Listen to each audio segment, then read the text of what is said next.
Namaste. Very welcome everyone to this meeting today.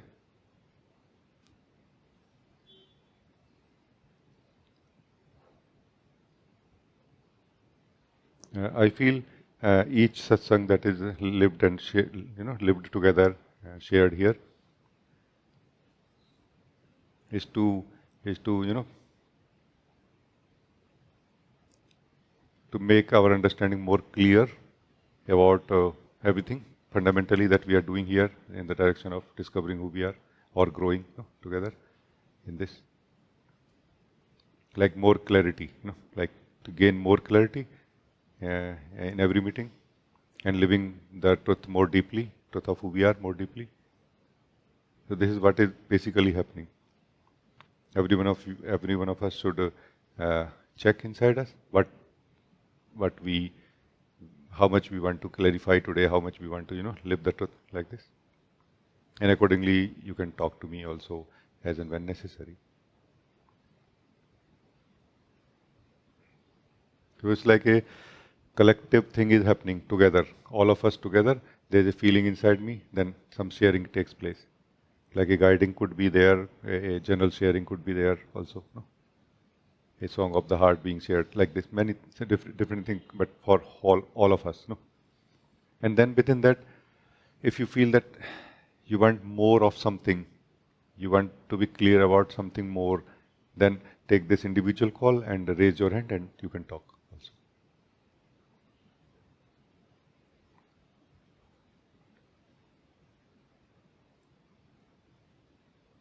In my experience, although we are together as a whole group, but from my side, it's actually me and you only. There's nobody else between me and you. Absolute purity of presence. I acknowledge and I'm living your presence very purely.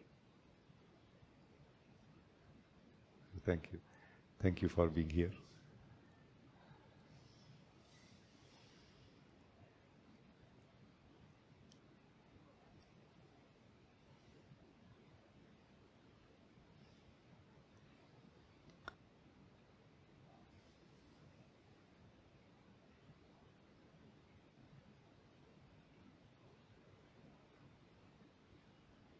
So beautiful. Thank you. Uma, you want to talk? Rajee, thank you so much for this beautiful satsang.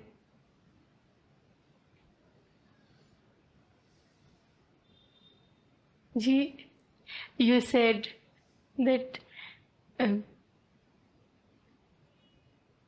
our being, our exist, I exist. This is base of everything. This shocked me very nicely. It is very much eye opener, and like still feeling that shock, and like suddenly I came on earth from the world of balloons.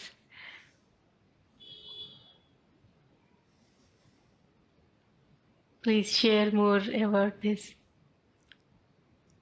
Yeah. Thank you that you could live this.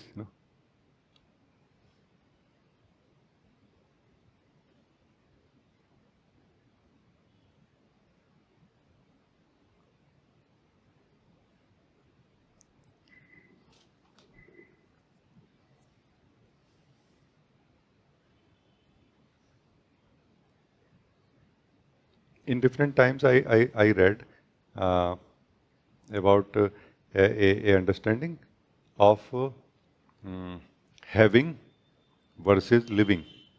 Having being the possessions that we have in our life, living being living what we have, experiencing actually what we have. No?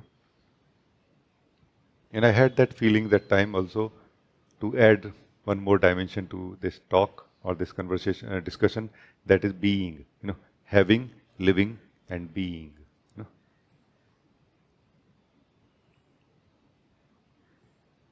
Having depends on lot of effort, maintaining life, what all we can have in our life. No? Living depends on being present in the moment with what we want to live? No. What is the dependency of being for which we all have come together now here? There is no dependency of being except having value for already existing being that we are. No? It requires only one thing, that we give value to already existing being that we are. We are that being which is already existing. And we do not know how we are existing. Who is making us exist? We are taking it for granted mostly. No? Like a blind spot that, yeah, I exist anyway. It's not about that. It's about what I experience or what I have. No? What I live or what I have. No? The talk is always happening about what I live or what I have. And the balance is being maintained, that how much time to spend for having more, possessing more in life, and how much time to devote for living what I have. No? Which is a nice thing, like creating a balance. No? But very few, like all of us, are spending time or devoting time for being, no? For living the being. The being means ourself who is existing, and we don't know how exactly we are existing. Who is causing us to exist? Who is maintaining us to exist? No? Are you maintaining your existence? We don't know who, but we can be certain whether I am maintaining my existence or not. This much we all can be clear, no? And this is going to be eye-opener, and also is going to open the bliss, the joy inside our heart. Because this existence, this being that we are, who is existing, is made of bliss. It is made of joy. We just have to open our eyes in a way. We just have to open our sensitivity towards it. Like we need to be available to live it. Because it is already and always existing. It means we, who is existing, we are existing. No? So there is no difference between who is existing, the being, who is blissful, whose nature is bliss and joy, and who we are. It is the same thing or not? So I'm not talking about some other being somewhere. I'm talking about this you who has three dimensions of living, possessing or having, living and being. So there is a possibility of living what we possess. There is a possibility of living our state of energies also, body, mind, energies also. No? In one sense, we possess that also, very uniquely, individually. And there is a possibility of living who we are also. I'm talking about living, experiencing right now, not knowing.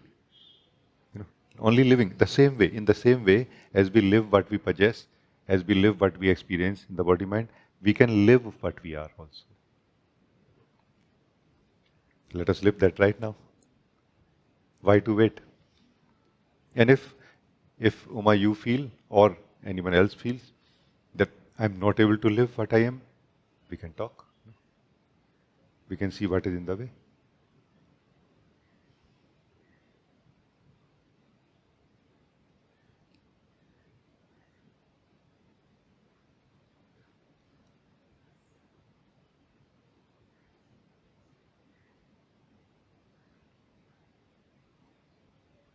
When we are in satsang right now, ideally there should not be anything more important than living the truth of who we are. No?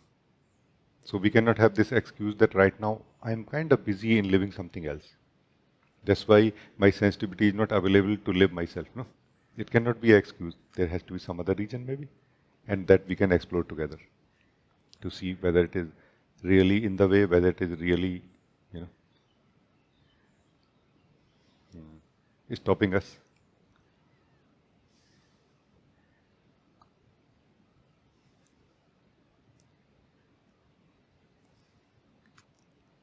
So, Uma, what do you feel? Were you able to connect to this also, which I shared? Yes, very much connected. Clearly, I am living my existence, and now this wonder what you always say, wonder of existence. Yeah. How could I forget that this is the base? If I could not, I, if I could not uh, exist, how nothing will be there, any thought, feeling, or experience, nothing will be there. Yes. Let, It's constantness. eh? It's This constantness. constantness, yes. Our existence is this constantness. Let us stay here, Uma, a little more to make it more clear. What is our relation with, first of all, this, who we are, who is existing? Clearly, like clearly becoming clear in the mind right now, allowing our mind to look at it, that what exactly is my relation with this I am, this who I am. My relation means relation of that one who thinks, who goes out, who tries to experience things, who tries to do things in life, who maintains life, individual life. This ourself, what is the relation of this individual self with this who is existing? Let us resolve this difference and confusion right now.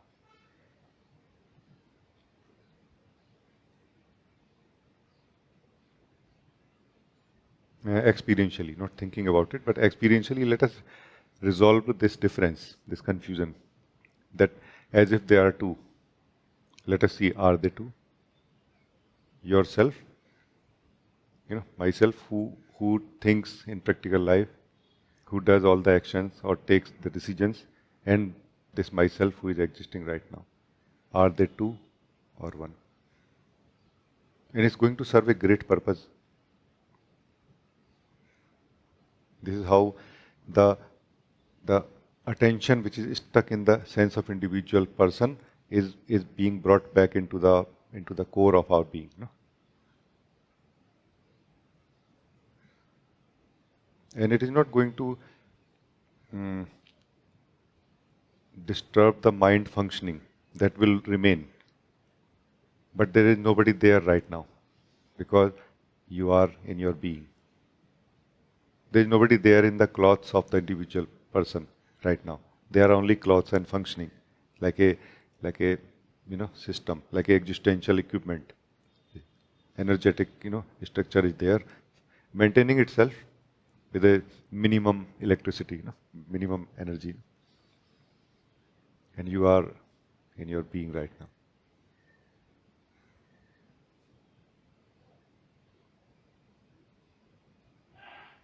And you will become something when you will go back there. And you are supposed to become something. No? We are supposed to become something. Become means not forever, but become for the time being, for playing that role. No? But let us make it clear right now that is it not true that I am the same one who will play the role, does play the role, has withdrawn itself from all the roles right now? Because I don't need to continue playing the role to exist. It is being discovered right now that I can exist and I do exist without playing any roles. And yet, roles cannot exist without me.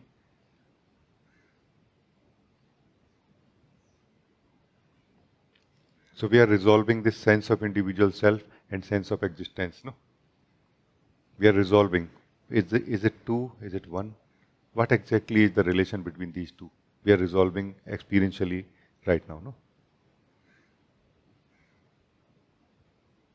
let's not believe anything at all. If they are two, let them be two. If they are one, let them be one.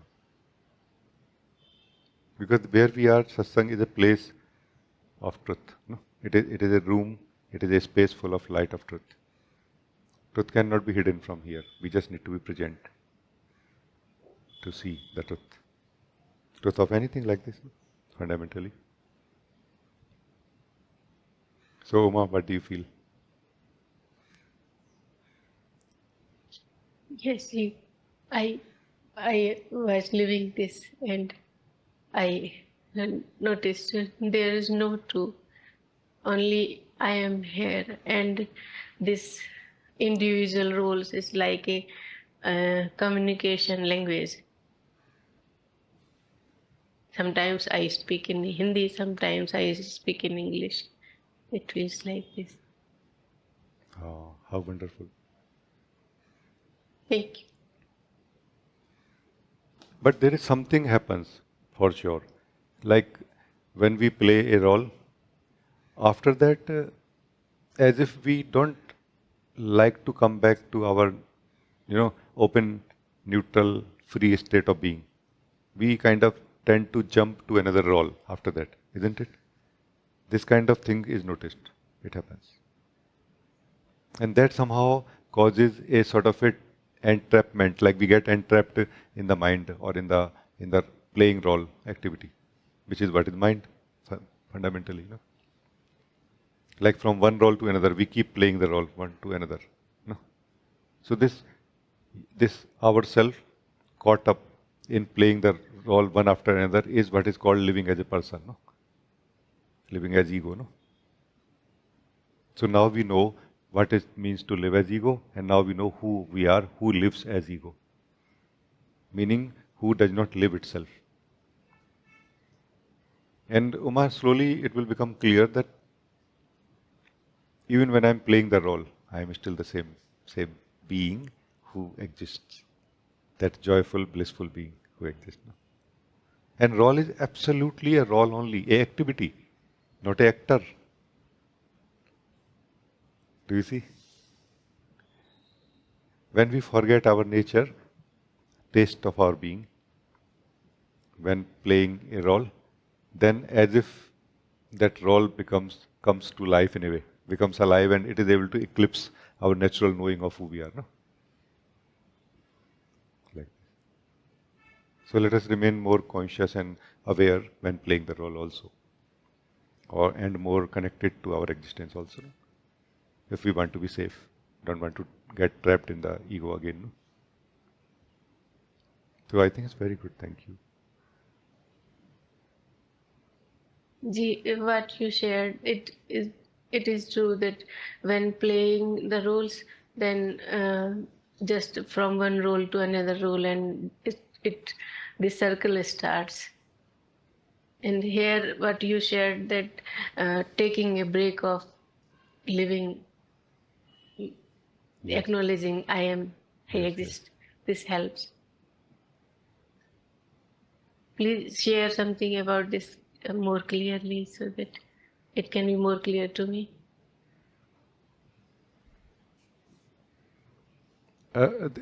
What we have already lived and understood is already very, I feel, clear explanation that whenever we are playing a role, we need to be much more alert, like much more aware, or more rooted in a way, centered in a way, not too much lost in the role that we are playing. No? Being lost in the role that we are playing does not increase the efficiency of playing the role, by the way, which is a big misunderstanding. We think that the more I'm lost in the role, the better I can play the role. Not really. It is exactly the opposite. The less we are lost in the role, the better we can play.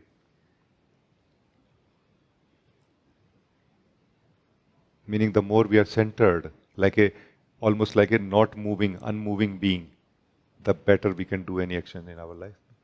Because our actions are done through body, mind, energy. We, the being, does not really do things individually, like this. So this is also a very important thing to notice. There's one more thing I want to add here, Uma. That thing is, our mind has impressions of this world, of the individual life, no, dualistic life, no, which is part of being an individual, necessary to maintain individual life, actions, thinking, and everything. No? Like what I call coordinates. No, we need coordinates in the timeless, or in this infinite time. We need coordinates to move as individual. So those coordinates are maintained by the mind through impressions in the mind. No. in different way, different level. But there is one more thing also. Like there are impressions in the soul also. In the being that we are also is carrying some impressions. And those impressions are impressions of experiences of individual or individual life. No? Like tasting of the same truth, but in an individual manner. And that has to be replaced somehow by tasting truth directly now. Like increasing somehow the amount of experience of truth more than what else we have experienced so far. Like as if there is a pool of impressions of experiences so far total inside us, and only 1 or 2 or 5% of it has been replaced with experiencing the truth of who we are. Rest 95% still is the impressions of experiencing the falsity of life or taking it as real. And that, Uma, is going to pull us, attract us more towards living in the individual egoic way.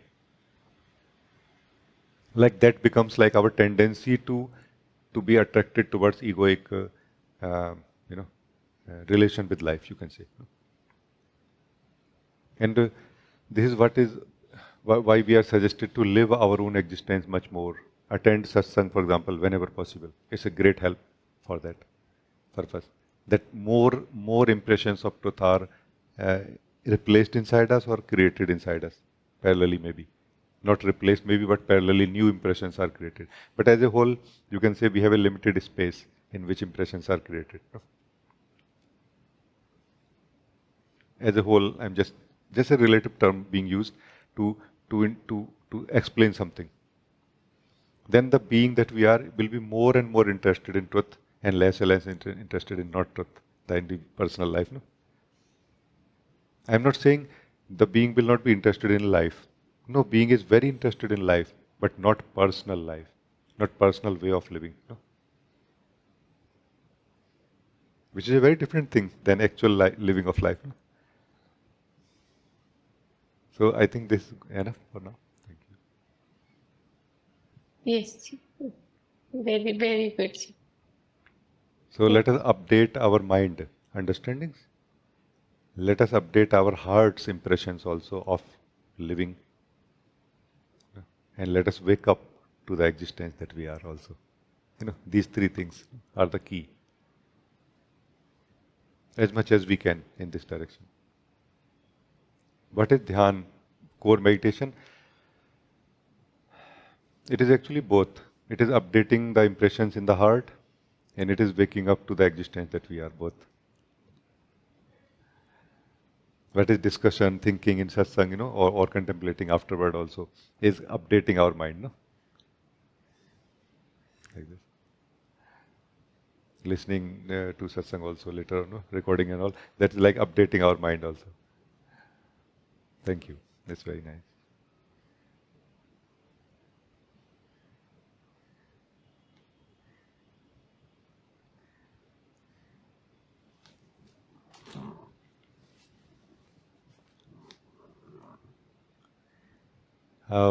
Anna, you want to talk?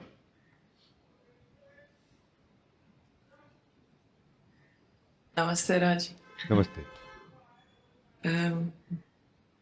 It surprises me always how nicely you start exactly where I am, kind of. So it is. I think I told you, no? It's just me and you. Perfect. There's nobody else here. Yes. Yes. Well, I hope that it also helps on the group level whenever I speak on the collective, that it helps on the collective level. So last week you made a joke, and it was a joke, but it was a very, very deep joke, because it broke something, it collapsed something, It was the one about I'm not the mother, I'm the father, or something. I'm the mother, and then the child was like, "It's not my daughter, it is my son." I don't remember.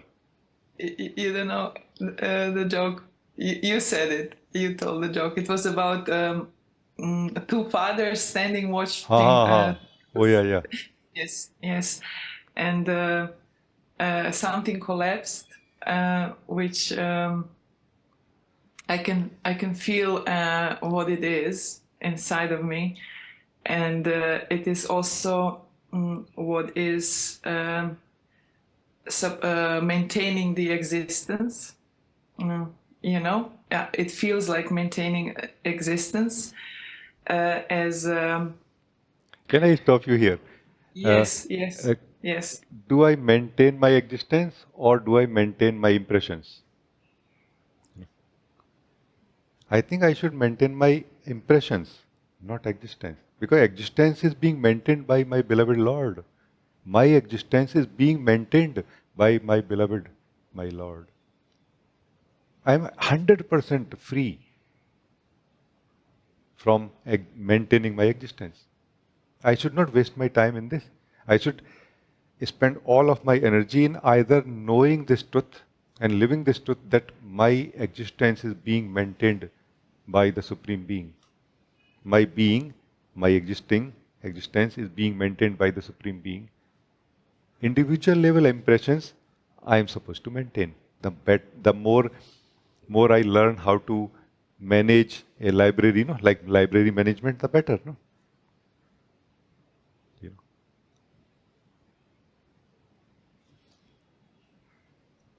Yes, yes, and because I decided to be on a permanent vacation, um, I I was living this also at work. That would collapse and without maintaining, and then I ran into a lot of resistance. So Run into? a lot of resistance. And when I run into resistance, then I know that it's something very important. So if possible, I wanted to deepen it with you because like I would start falling asleep. So I had to take walks.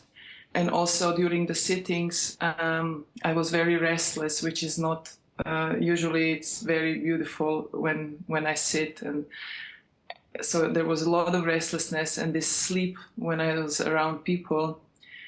And yeah, so yes, I don't know. Health.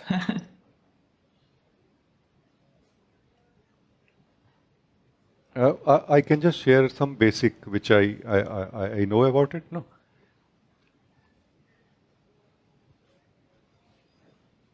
the first thing to be understood is our greatest power. No, when we are waking up, what is our greatest power?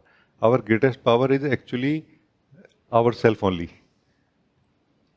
Meaning the taste of our own self is our greatest power against anything actually.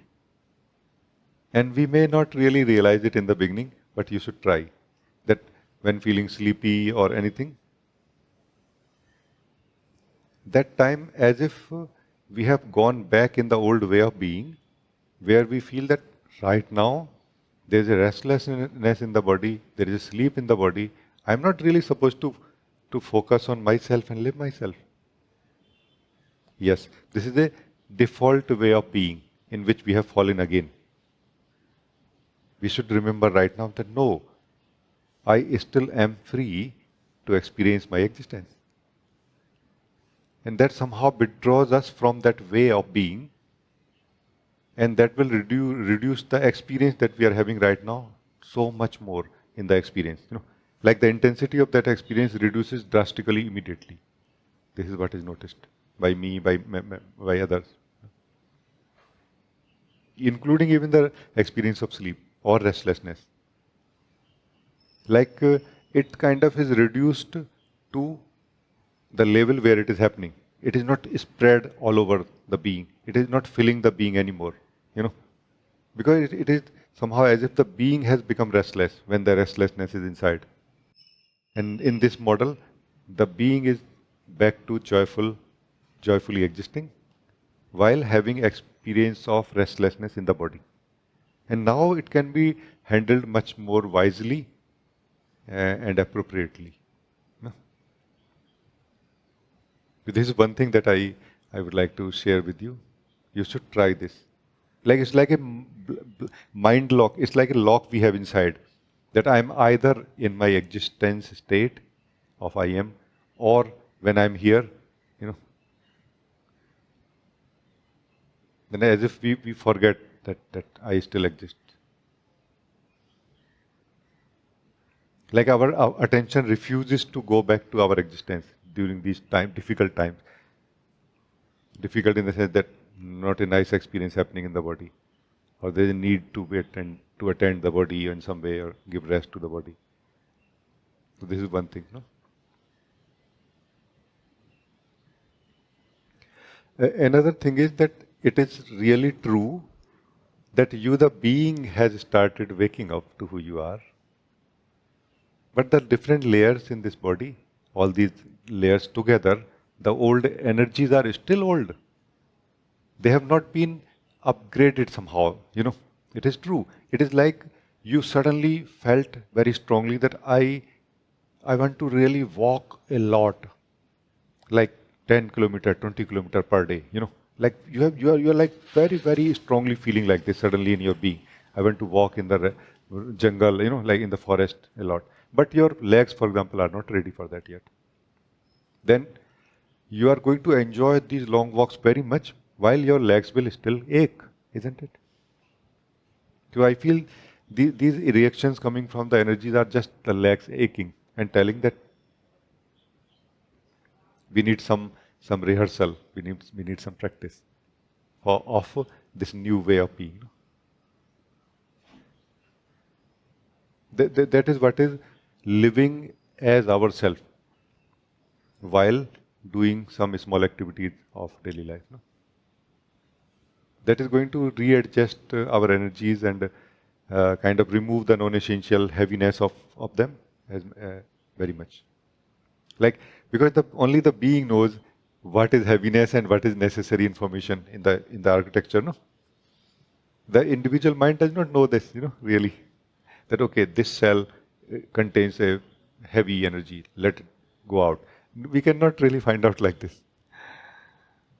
Only the being that you are who exists, which is nothing but the supreme being existing. No? It has that wisdom. And it does not look at cell level, every cell level. It looks at a whole, as a whole. It feels. And it just, somehow it's just able to feel that certain heaviness in certain things, and they start going out already. So it's a very powerful, another approach also. It's a very powerful approach of living our existence while doing some small daily life activity. Not all of them maybe, you know, immediately, because that may, as you said, create resistance. So resistance is not really like somebody shouting, hey, I don't want this. It's not really like that. It's just a reaction coming from a frozen state of energy for a very unfrozen state of being. No? Is it not like that? You are too unfrozen for the energies of body mind, no? In a way. Like too free. You have become too free in a way. And they are reacting like, hey, we are not prepared for this kind of flexibility. This much I could say. I hope that it will help in some way. Thank you very much. Yes, thank you. All the athletes, no, all the players, they know the importance of training their body. No, you also can understand now. Training your body, mind, energies for living with the truth that you are. It can be as simple as this. It's a divine thing, but the way of understanding can be as simple as this also. Thank you. But anything else, please? If not clear, please ask, or if you want to share also. Yeah, very welcome.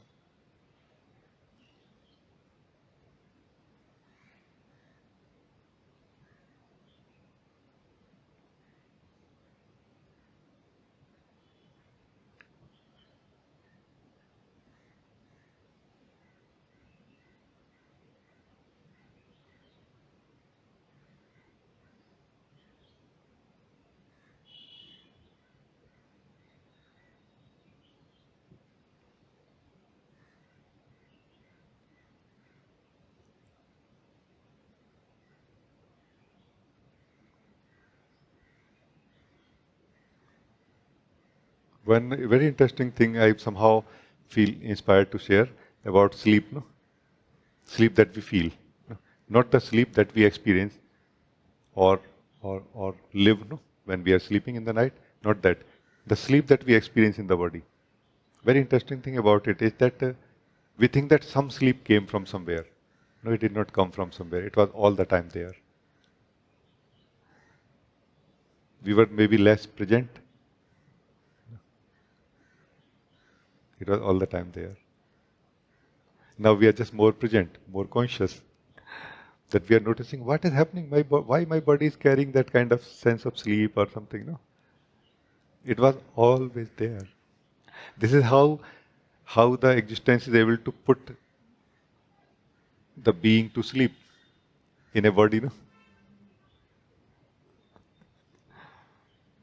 it is also part of the divine play. The unconsciousness in the body is part of the divine play.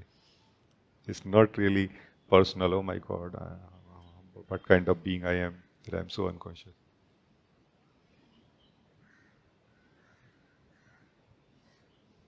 We don't need to think like this.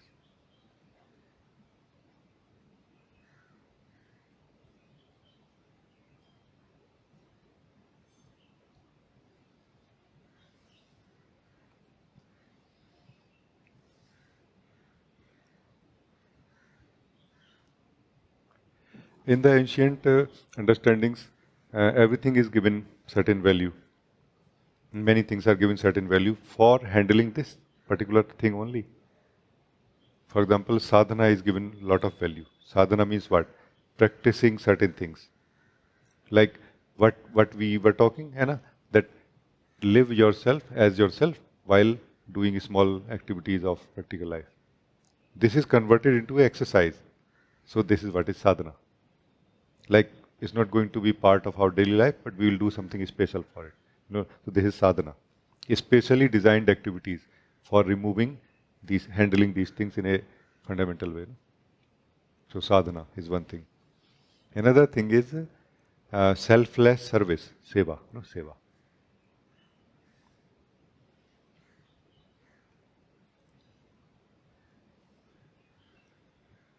Also, because in that also, if you notice, whenever we are selfless, we are ourselves. Whenever we do something selfless, we become ourselves.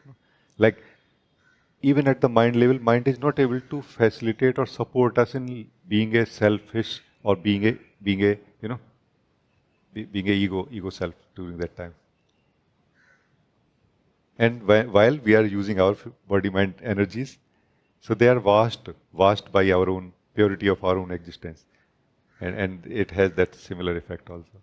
And as a whole, our body mind energies become more unfrozen, unfree, frozen, no? Like more flexible and flowing and like this.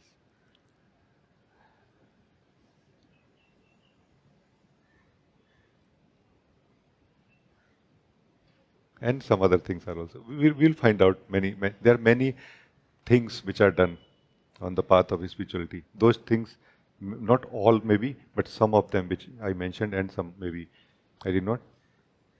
They are serving this purpose also.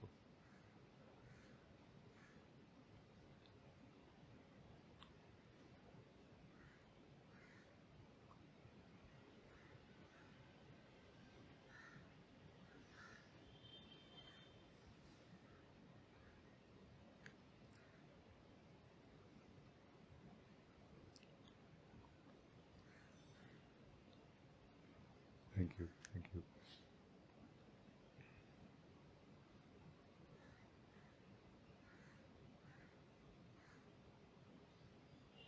Anna, you want to talk? Thank you, G. I also today also and many times I am in resonance with things which Anna says and Uma says, and today it was super resonant with both and what you were saying in response um, about the roles and about the sleep and restlessness. And for me, the over the last 3 or so weeks, the intensity of the outside life has been a beautiful test for everything I've been practicing in the sadhana and in satsang and all the sweet struggles I've been going through in the past few years. And I feel like things were just coming to a kind of coming to a head or a peak or something like that. And in my opinion, I'm doing very well. So I just wanted to speak about the restlessness and the sleep, because Restlessness and sleep. sleep. And so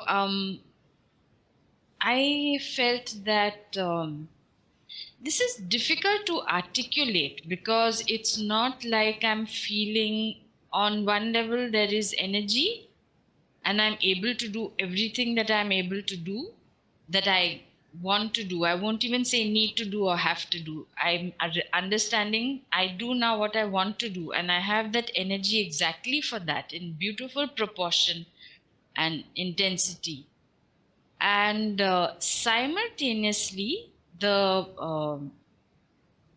body mind seems to need, because it's a transitional kind of thing where I'm it's no longer a struggle to keep coming to the self. At the same time, I'm not established in the self. So I have been, whenever any mental restlessness came or physical,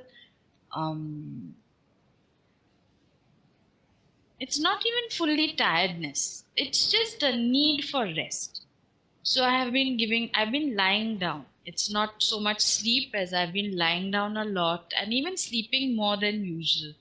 And it's been very helpful.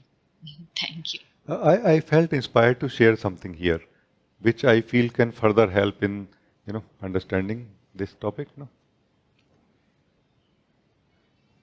No? Many beings have experienced like this, that when they start waking up, while their energies remain mostly same, no, as they were before, they may find themselves in a state of tiredness, generally feeling tired whole day.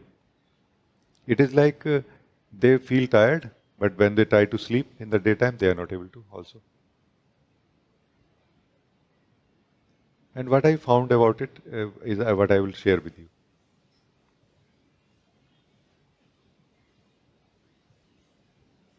So clearly there is a sleep, like deep sleep, that happens in the night, where we all of our energies rejuvenate, like they are put to rest in a way. Everything is put to rest in a way. Body, mind, and all the layers of mind, all the activities at every consciousness level. Then there is a period in the night where we dream, which is like mind is doing its maintenance job, like a back office job, uh, also trying to connect the dots, trying to remove that which are like broken entries, which are not connecting anywhere, fitting anywhere, trying to live also what could not be lived. It is part of maintenance only, that so that you can become free from that what happened, ready for what will happen now, tomorrow. So all that also happens in the night, and all of that is also not really tiring. Then waking up happens in the morning, which is like, yay, how nice.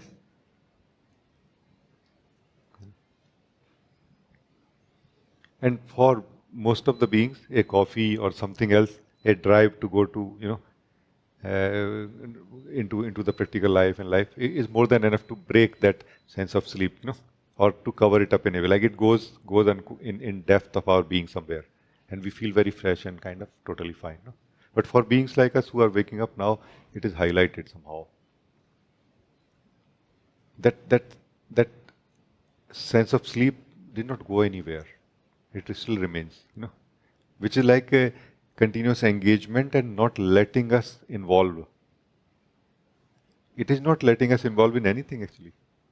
Neither it is letting us involve in resting. It is not letting us in dreaming. It is not letting us in waking state also. you know. And a lot of it is actually how things happen in to us as a human being. This is what is, you can say, unconscious mind is there. It is somehow is resolved in some way, has to be incorporated in the conscious being that we are in some way, and it is incorporated in some way. Otherwise, it just remains. And we don't know, like, why, what is this actually? Like, it is not saying anything. It is not clearly telling that what is missing right now, why I am like this, like just no clarity, and yet there is heaviness. There is some unpleasantness here. It's a basic experience of unconscious mind, basically. Because as a conscious being, which is conscious of itself, that I am, and a conscious as the individual self also in the mind, that the desires or the activities of this unconscious are not fitting anywhere now. So it is not finding any fitting format or outlet to express, and it's not going to ever find, because now we are living in a very different way. But those things are still there. That being is still stuck in those energies. Being has to withdraw itself from those energies. So there are two things in it, the energies and the being is stuck in them. If being tries to withdraw itself very forcefully, then the resistance happens. And if being doesn't, being is feeling lazy, heavy, unpleasant, restless. And also resistance. It will feel resistance for everything else except this thing. Because this thing is asking, like as if it is asking for attention. It is asking that you should attend me, you should live me.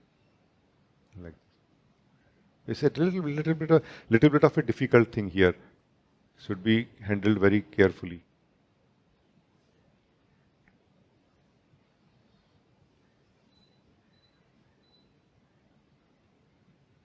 That's why what I shared in some other satsang also, but I would like to call conscious living. Conscious living is very important part of, like, is the answer for it. Conscious living is the answer for this. Not watching ourselves. That also may help initially, but not watching ourselves doing things, but remaining as who we are while doing things.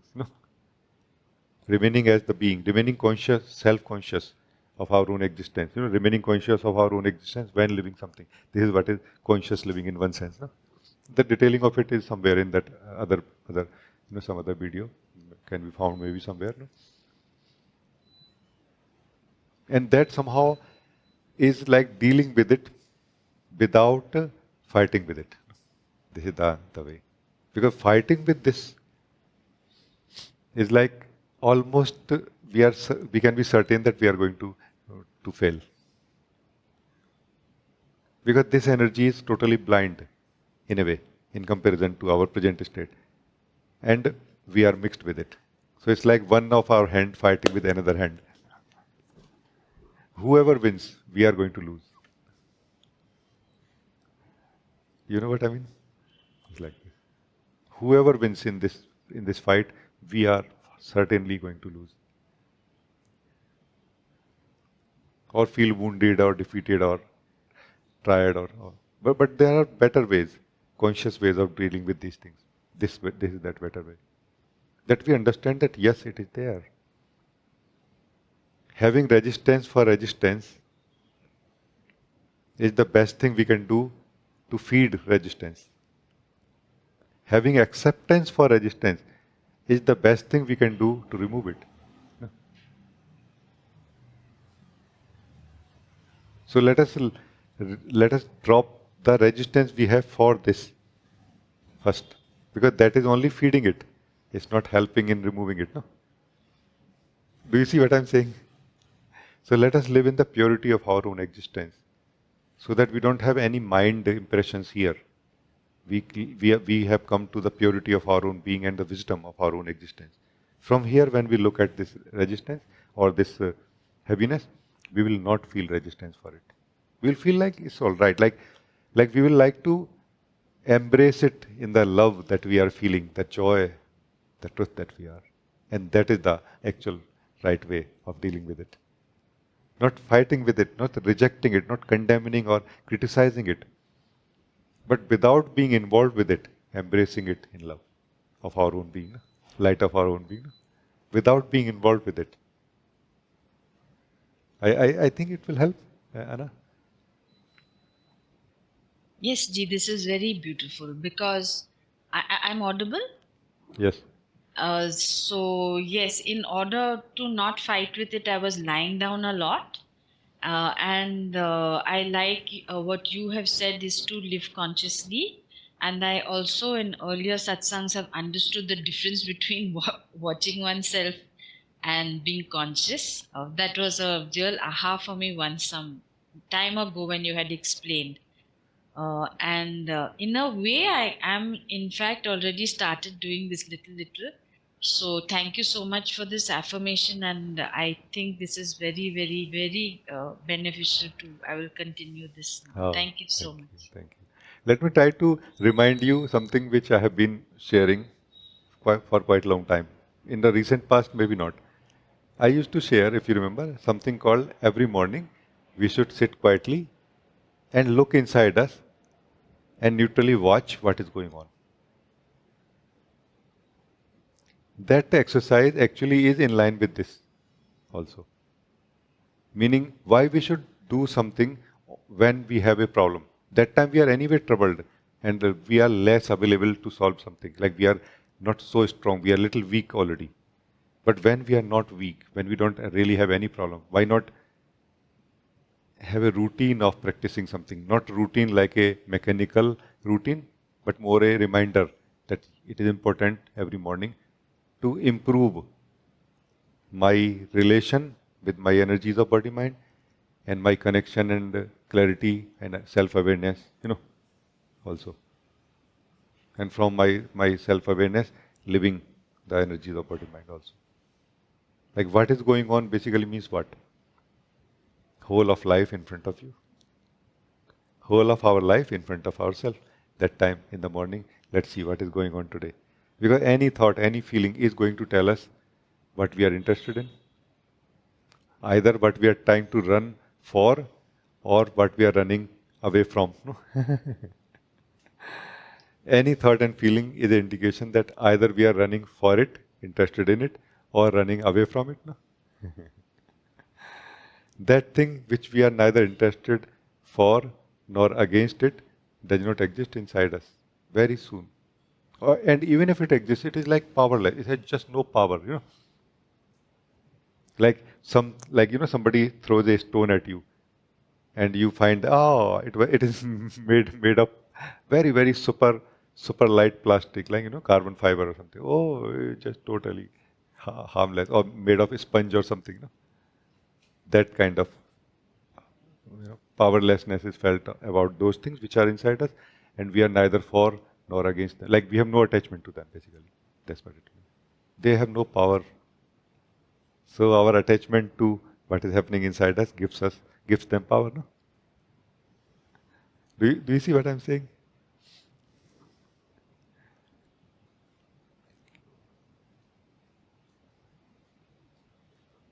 And in this sitting in the morning and just looking at what is going on inside me can give us a more clear picture of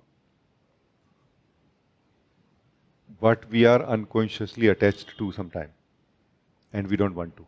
Then we will not be unconsciously attached to those things which we don't want to have in our life, inside ourselves anymore. And we will start becoming free from them. But as a whole, not like this thought or that thought, not like this feeling or that feeling, as a whole. Just sitting quietly inside and looking what is going on inside me. As a whole. Allowing all the thoughts of my life. Not all of them at a time, but related to anything of my life. That's what it means. Like no sequence or random, no systematic approach towards it. Just allowing it to be the way it is, flowing. And we may, by the way, we stand a chance to wake up much deeper also. To realize that the fact that thoughts are in front of me,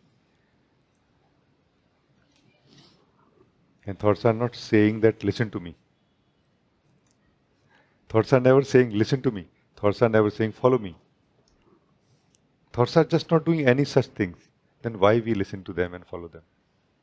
This will also start becoming clear to us through this simple exercise. Like, what is that secret that we are hypnotized by thoughts? This also will start becoming clear. No? Thank you. It's very nice. Thank you, G. This also is very helpful because I do notice unconscious interests every so often that I'm caught in, and then I notice them, and then I detach from them. I feel quite disappointed in myself that how can I be interested in this? And I detach. And sometimes it's difficult to detach, and sometimes there's resistance. So all this is going on. So thank you Oh, for yes, yes, yes. bringing it. Living as a person basically is not living from a real center, actually. No, it's a very random way of living life. We don't realize this because most of us have some kind of central theme to our life, like a goal, a responsibility, or something that kind of gives us a stability. But once we are done with that, what to do now? We don't realize that living as a person, we don't really have a orientation. We are very random about things. But only when we start discovering who we are, then first time we have a center. And now everything has to connect to that center and should connect to that center also. Slowly, that's where you will not have this kind of experience. Like you will know what you're doing, why you're doing, and you will know that I am doing it because I want to do it. Attachment is the activity of the soul that you are, who is free from attachment without effort. But it has to become aware that I'm free from attachment without effort. Generally, it is not aware of its own nature of freedom also. So, attachment is effort. Detachment or remaining detached from everything is not effort ultimately. Initially, it is. That's why it totally makes sense to be clear about what I'm attaching myself to. Playing a role, thinking about something is attaching ourselves to a thinking process, to activity, to a stream of life, to a flow of life or not. So we need to be we should be very conscious that what I am attaching to. Is it worth my time? What I will get out of it? No. And all of that happens by just remaining centered in our being and looking from there, okay. Then all that unconscious and unwanted attachments fall away. Only the conscious and wanted, desired attachments will remain. Meaning those which are serving the central desire of the being that you are to live yourself and to live life as yourself. No? Only those attachments necessary will continue. So I think it's very good. Thank you.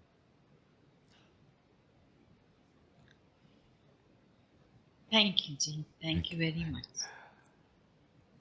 Hello, Zoran.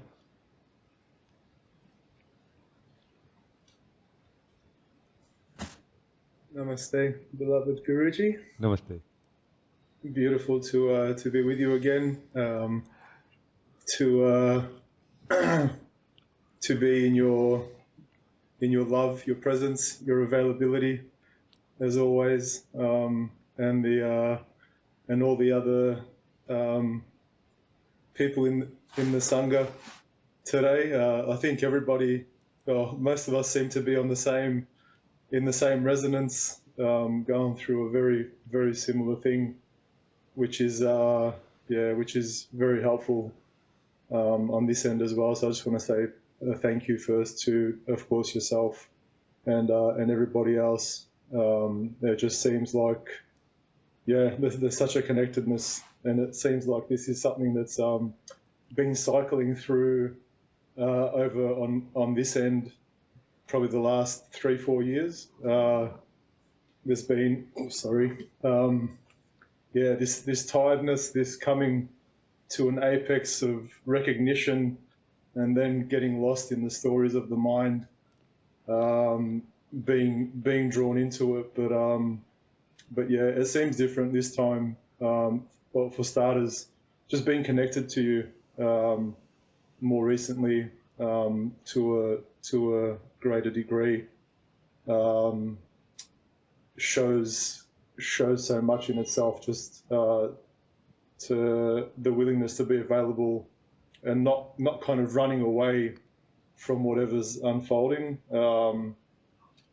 But yeah, like I said, it seems like the third or fourth year in a row that this has sort of happened, but this time it's been seen very clearly from a distance. The cycles of getting close to myself, then getting lost in a story and running away, and all the tiredness in the body disappearing, but then the recognition disappearing as well, which hasn't been, not completely, but for the most part, getting lost and losing the beingness. But this time, yeah, it's a lot more evident. It seems like fundamentally there's a much stronger base. The recognition, the steadiness of the being, and even just vocalizing it in these meetings and making it, it's important. The story, it's very the useful. story has nowhere to hide anymore, because it's being brought into the light. But just everything everyone was saying,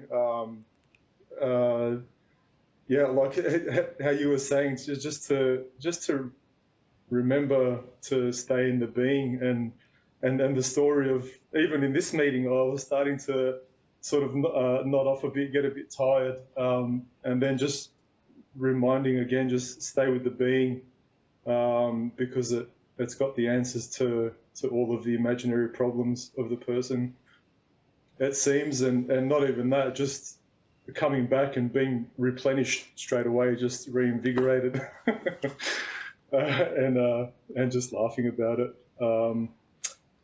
Yeah, I don't really know if I have any questions. If there's anything that maybe you could shed some more light on, I don't know, but it seems pretty perfect. I'm just very grateful.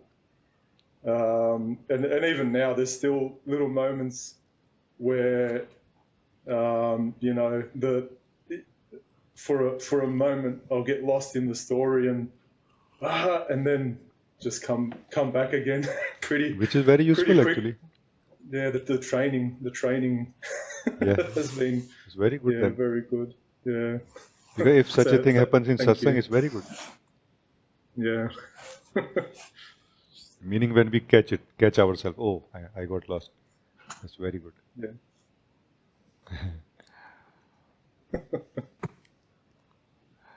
How wonderful. Very, very nice.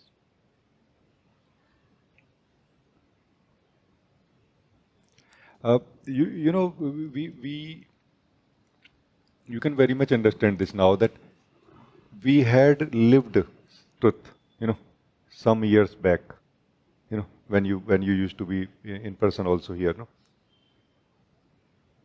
And it became so clear also, no? It was so crystal clear, isn't it? And then, as you said, it was lost in a way. Not entirely, but most part of it. What exactly happened is a very important thing to be understood, so that it does not happen again. Which is being understood very deeply already, in you. But you invited me to share more, so I'm just sharing. When we have started discovering our own existence, that I am, the truth of who we are, we have not really completed the process yet. The power of unconscious mind has to come in play yet. And it is true that we will be lost in the mind sometime once we have, discovered ourselves up to some degree, but we will come back also. The only thing is here, that for how long we will be lost in the mind. That period is what is wasted, the life wasted, that age wasted. And for that, I always said that keep in touch with yourself. And if coming to Satsang is what it takes to keep in touch with yourself, do that also. Which you mentioned also, that hey, remaining in contact like this has helped. It does actually, because if you, the being, want to be lost in thinking or anything, who can stop you? And why you will be miserable that time? You will be supremely happy, no?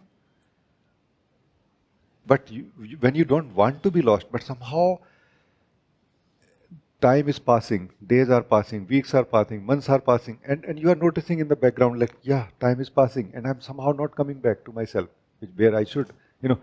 That time we need more, in a way, strength of the being, I feel. And Satsang does provide that strength to the beings.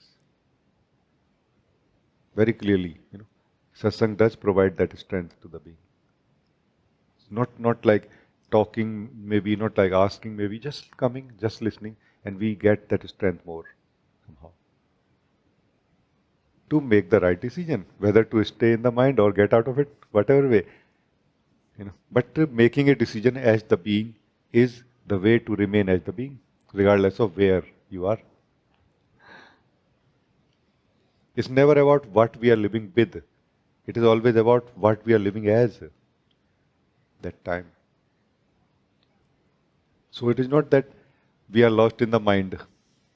There is no such thing, really. No, we are not lost in the mind. We forgot ourselves, basically. That's what looks like we are lost in the mind.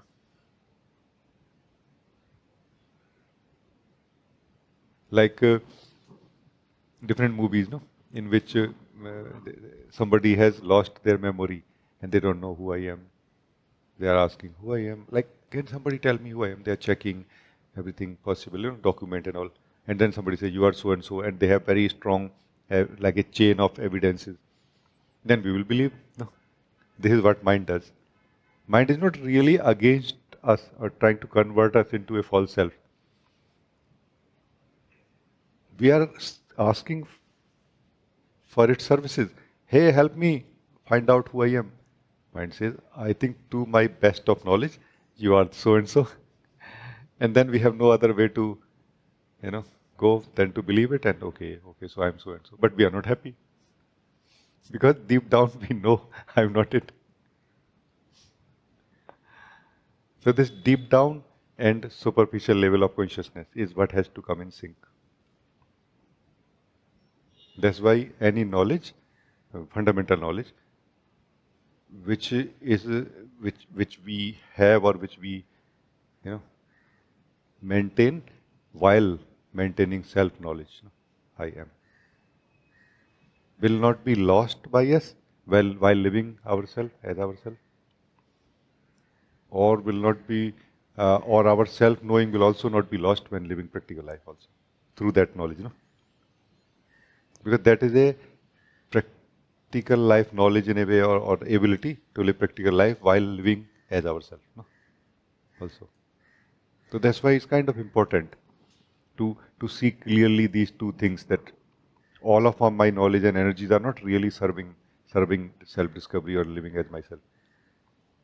They may appear to be very useful in practical life sometime, and they may be, until our higher wisdom wakes up. But they are definitely not helping us in the direction of knowing who we are.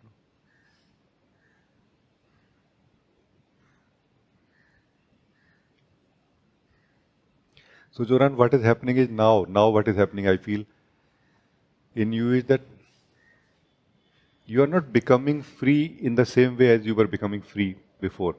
You are becoming free in a different way now.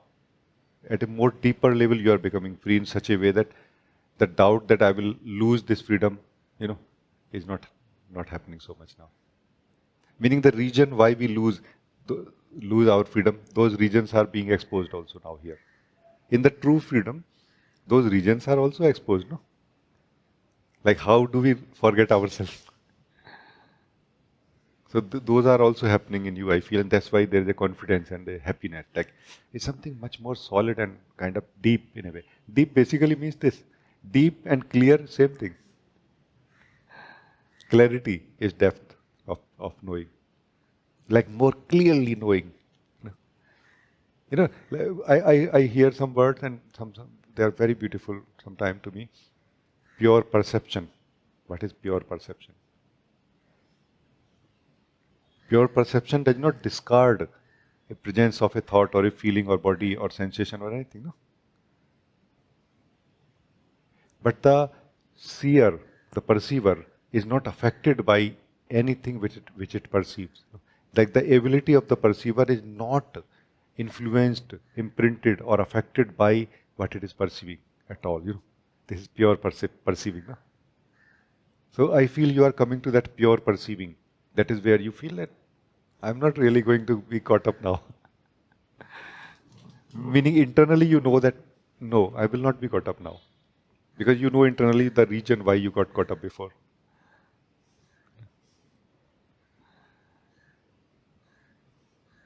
If we can live the body as the body is, there is no way to be caught up in the body. However, we have all the respect and love for the body now, to care about it, to live through it, to live in it also.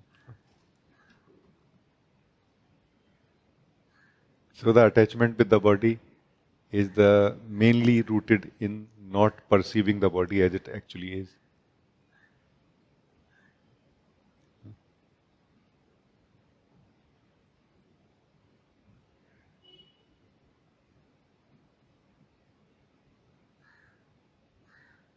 How to perceive the body as it is? Let us come to the true perceiver state in which we are not, nothing is mixed with ourself. No? But hey, that is what is I am, no? That is what is I am, no? Pure perceiver state. From here, everything is seen as it actually is, and nothing affects us. Like we don't have fear of any existence of anything inside ourself or outside, no? Because it's going to take away something from it. No, it's not. Nothing is going to take away any fundamental, truth from me. This is the freedom of the perceiver, in which that which is perceived is also given freedom to be the way it wants to be. Do you see the freedom? This is complete freedom. Both ends are free. That which is perceived and who is perceiving, both are free. Essentially, this is what I call just seeing. Just seeing meditation. This is what is that? Just seeing, pure perceiving, free perceiving.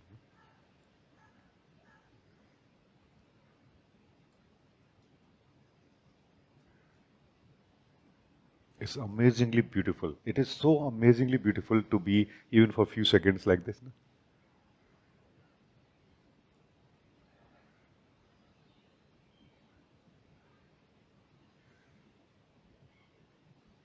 But as if you are absent. As if you are absent as anyone or anything. You are just present as no one or nothing. Like a pure perceiving. You are present as a pure perceiving.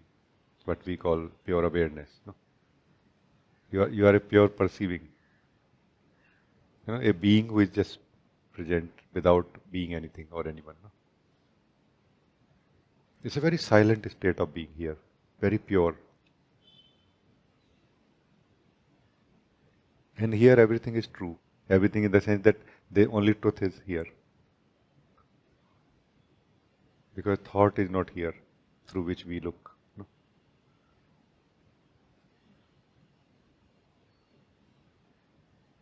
We are not looking through thought here.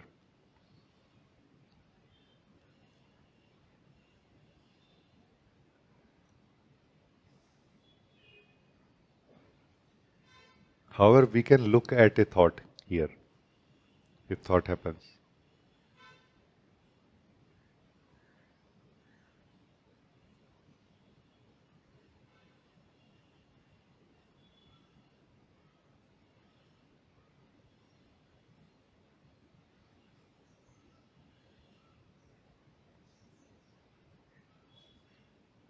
And this pure perceiving, what I call just seeing, works in two directions.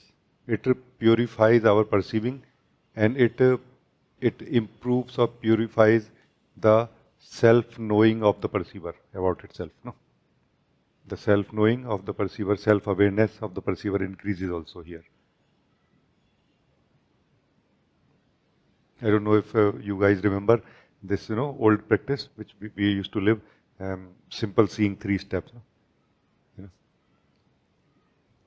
it is based on this, just see. It works in both the directions, in and out, in being into the perceiver, out being what is being perceived. Thank you. Very nice, beloved. Very, very nice.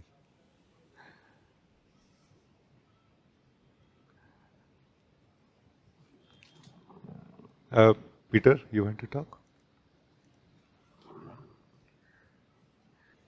Sorry, I had mute on.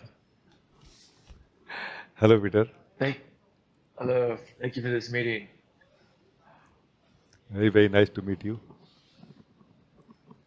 You know, I in listening, this image of the moon, and it's like when the attention goes into some shape, it's like going onto the moon, and all of a sudden it's like NASA. Can we connect? But It's a very yeah, nice example, actually, what you are giving. right? It's a very nice example. Because, meaning, you are saying that mind is the moon. Yes. Yes, yes. You are right. And we just are hypnotized, like, oh my God, like it's true. It is it is the sun hypnotized with the moon, no? Identified with the moon and just searching what is the source of its light. Hey, you are the source of its light, no?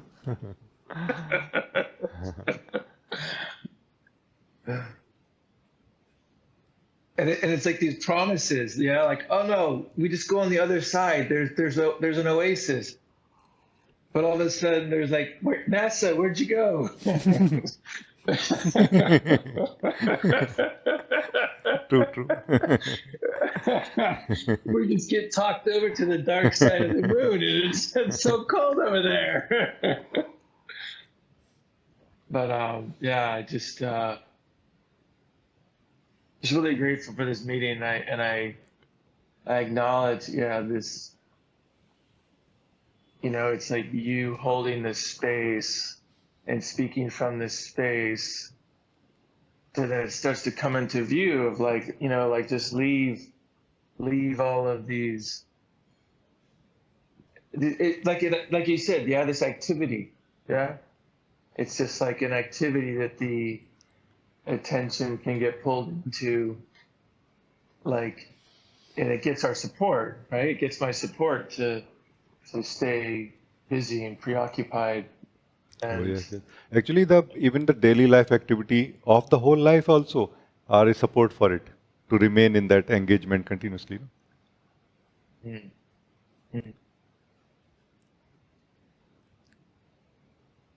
Very, very few places or activities support us remaining in the unengaged or disengaged state of being. That's why spiritual sangha, is kind of a very important place, because we support each other in a way, energetically, through our presence, we support each other in remaining disengaged from that engagement, which is by default everywhere.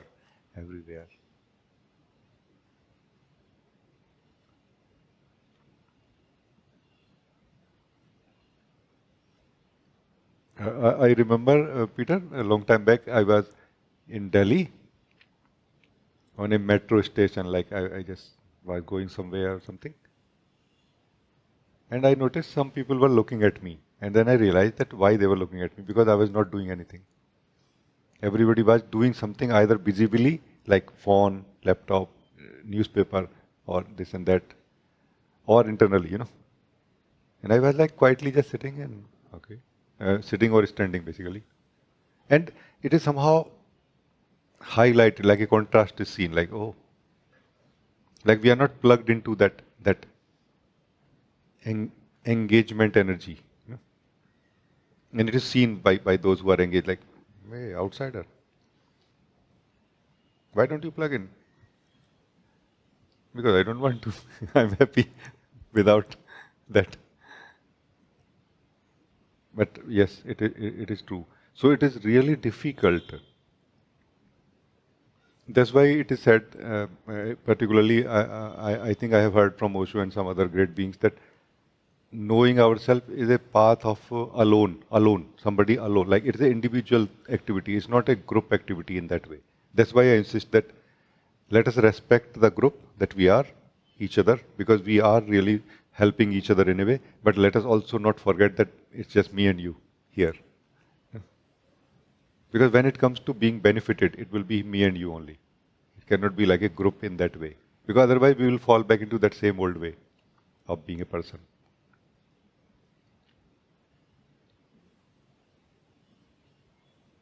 Not that doing the individual level activities is something wrong. It is just that it is not letting us catch break from it to fall back into our truth and experience ourselves. It's just not letting us, no? That is the thing. And different beings have achieved it in the different ways. Some felt like, oh, I want to run away from the world into some isolated place, or some special activities called spiritual activities, practices and everything, discipline and everything. Whatever works. But the desire of the soul is to just come back to my true state now, because I'm feeling out of breath or suffocated or something. Like I'm not enjoying here, in this compulsive engagement. What is bondage basically? Bondage is not really this word or engagement with this word or the body or mind or thoughts or anything. That is not bondage. It is just engagement. Bondage is compulsive engagement. Compulsive is bondage basically, Like being knows that I'm actually free, but why I'm not free to not engage with anything? Why I have to engage all the time? For the first time through meditation, what I call core meditation, we learn that I actually am free, and I should claim my freedom by just sitting and not doing anything. Right now also, you all are totally invited from the depth of my heart all the time during each satsang that just sit here, do nothing, claim your freedom. Just do nothing. Nothing means don't do anything inside with what is happening inside you. Don't do anything with what is happening inside you. Even don't do anything with what is happening outside. It's totally fine. You will come home so nicely, so joyfully. You will remain as who you are so nicely here in satsang. No? So you are all very welcome to not do anything here during the whole period of satsang. But make sure that you are not doing anything inside. Because mostly we are. Then it is better to interact, to break that compulsive engagement with the mind. Then it is better to talk and discuss or like this. Yeah.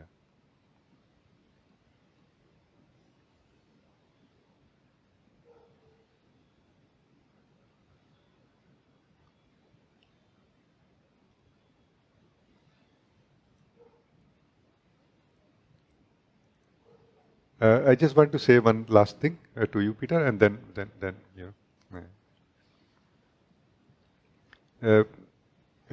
you are the being, Peter, which is pure perceiver and never mixed with anything. Even the words that you have used, the thoughts that you have used to speak to me right now, you are not mixed with them even. Even when you were talking, even that time, you were not mixed. Right now also. It's not about creating the purity of being. It is about actually knowing it or living it.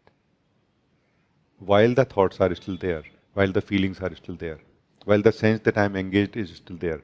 So waking up is not really breaking up. Waking up is not breaking up from the thoughts and feelings. Waking up is to realize that I am never one with them. So there is no need to break up.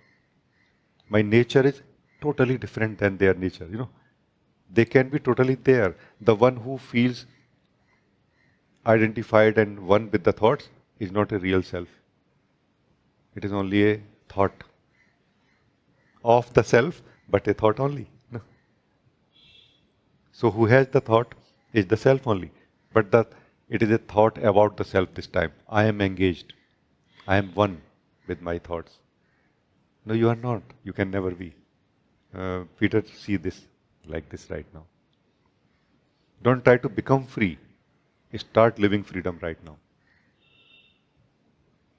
That is a process which is required by the one which you are not by the one which you are.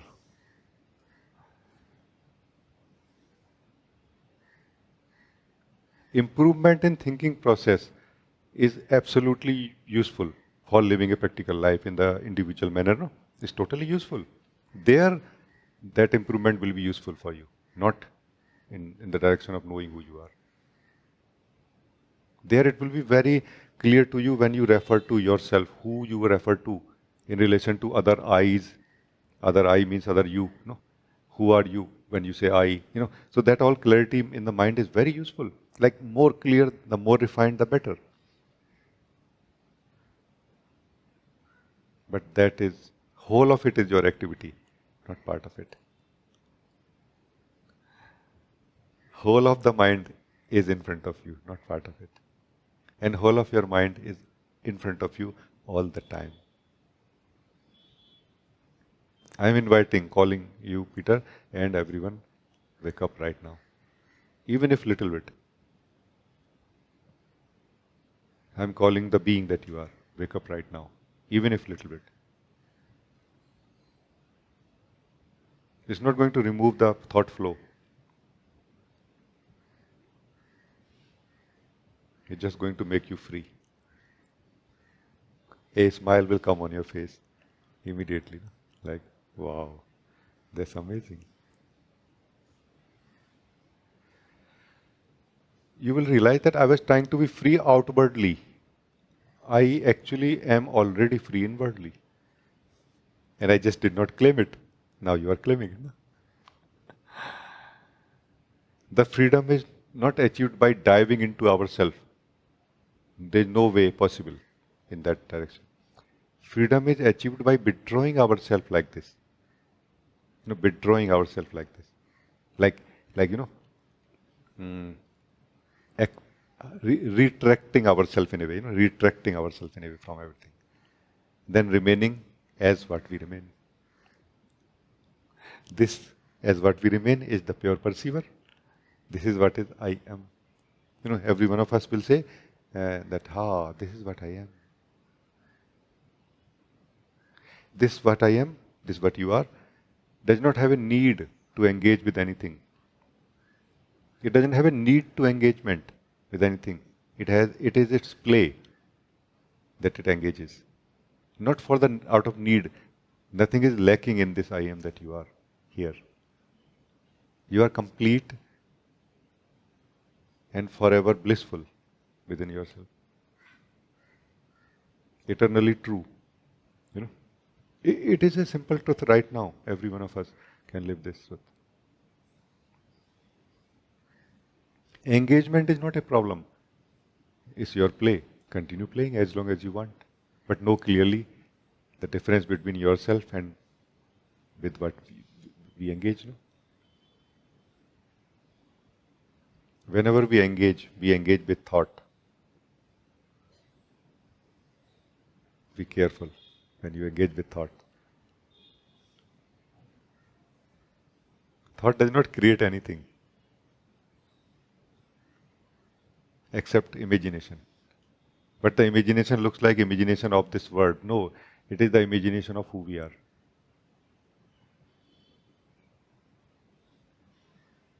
And then somehow, Peter, remember, the thought first of all puts a colored glasses on our face, on our eyes.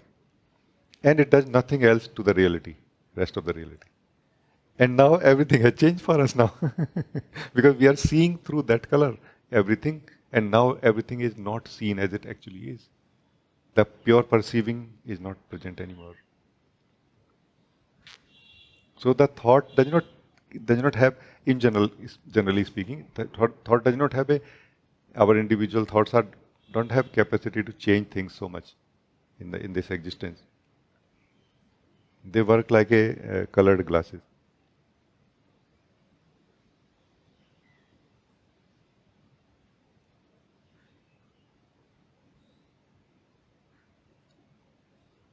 And just imagine that we are so used to of living through the colored glasses. that we feel that like dark black, light blue, dark blue. Like we feel that different shades are okay, but no shade is not okay, We feel like this. Just sitting, doing nothing. There is no shade. You have no shade, no glasses on your eyes anymore.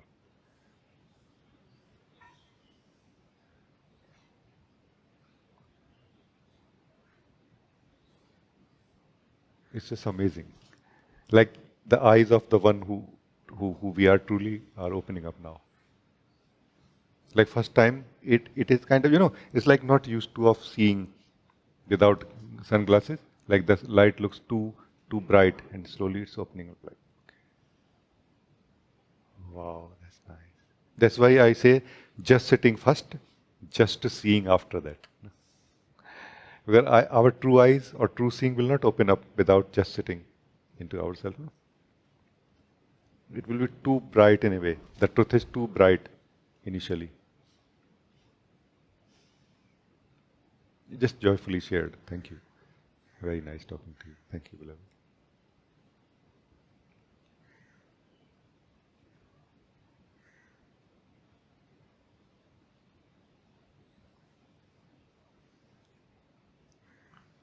Ojas, you want to talk?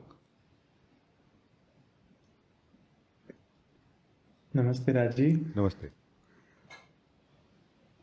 My internet connection is quite weak right now, so I'll try to share. Just wanted to report something that happened last week. It was actually last Saturday itself, in the evening after the satsang.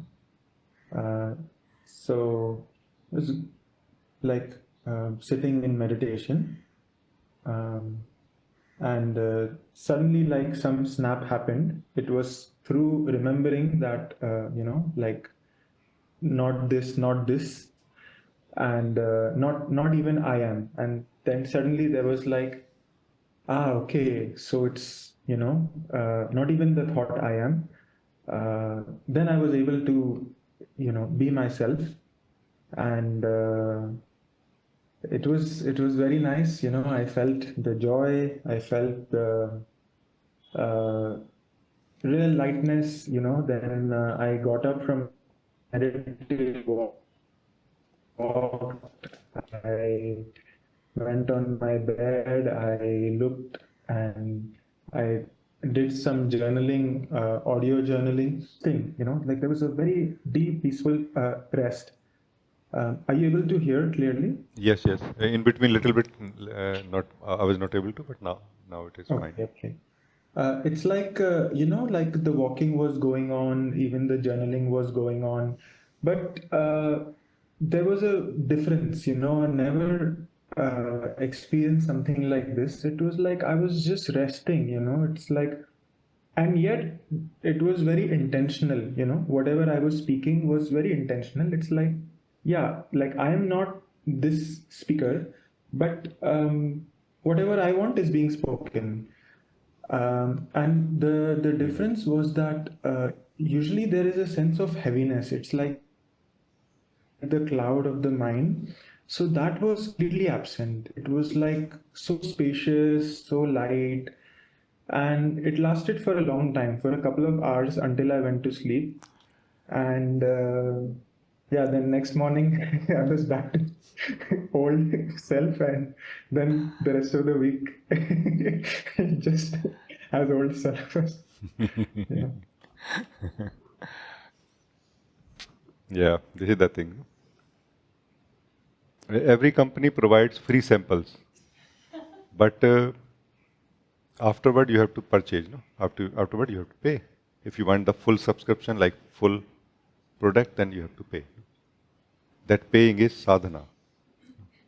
Because it's not just you. Many beings have experienced like this, like a awakening for a certain period. No, it's a real awakening for a certain period. This time, actually, this is how it feels like to be awake, being. No, like you can be so intentional, like in the sense that fully passionate towards doing something, talking to anybody or anything, yet somehow you are free in a way. Like one aspect of yourself remains free. The more we kind of settle into the truth of who we are in this changeless being, the less we find touched or feeling that intensity of doing something. That's why we try to be more into what we are doing, or we are able to. You know, awakening is not a way to run away from life; it's a way to life.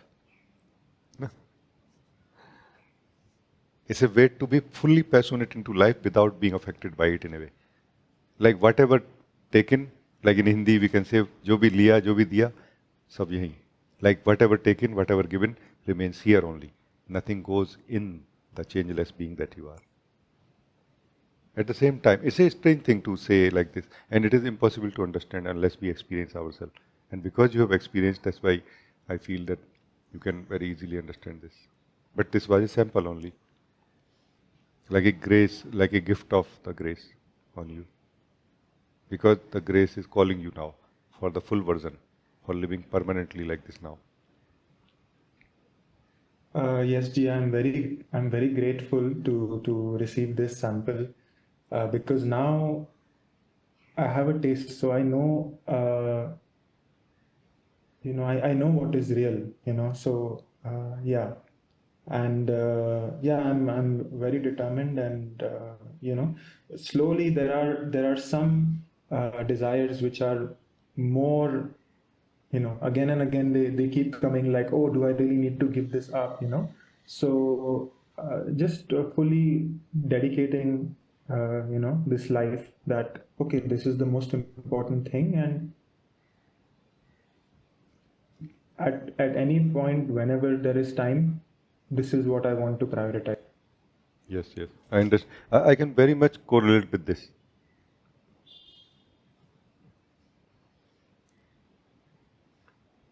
Because when we are kind of ready in a way, when the being that we are is ready, truth opens up for us actually for few minutes. And mostly we are not prepared for it in a way. What it means we are not prepared. Mean our mind is not prepared for it in terms of giving value to it. Many times we are even so casual, like, okay, what is the big deal? It's a small thing. And that's how I notice in satsangs also, with me also. Many beings come to clear realization of I am, but they don't give enough value to it. They keep playing around in life and doing this and that. This was not the time to play around. This was the time to completely isolate themselves from everything and just remain in the satsang in one way or the other, either through physical satsang like this or in their own satsang internally. And they just lose that. And then it's going to be more difficult. As if our energies, our energies have a tendency of creating resistance.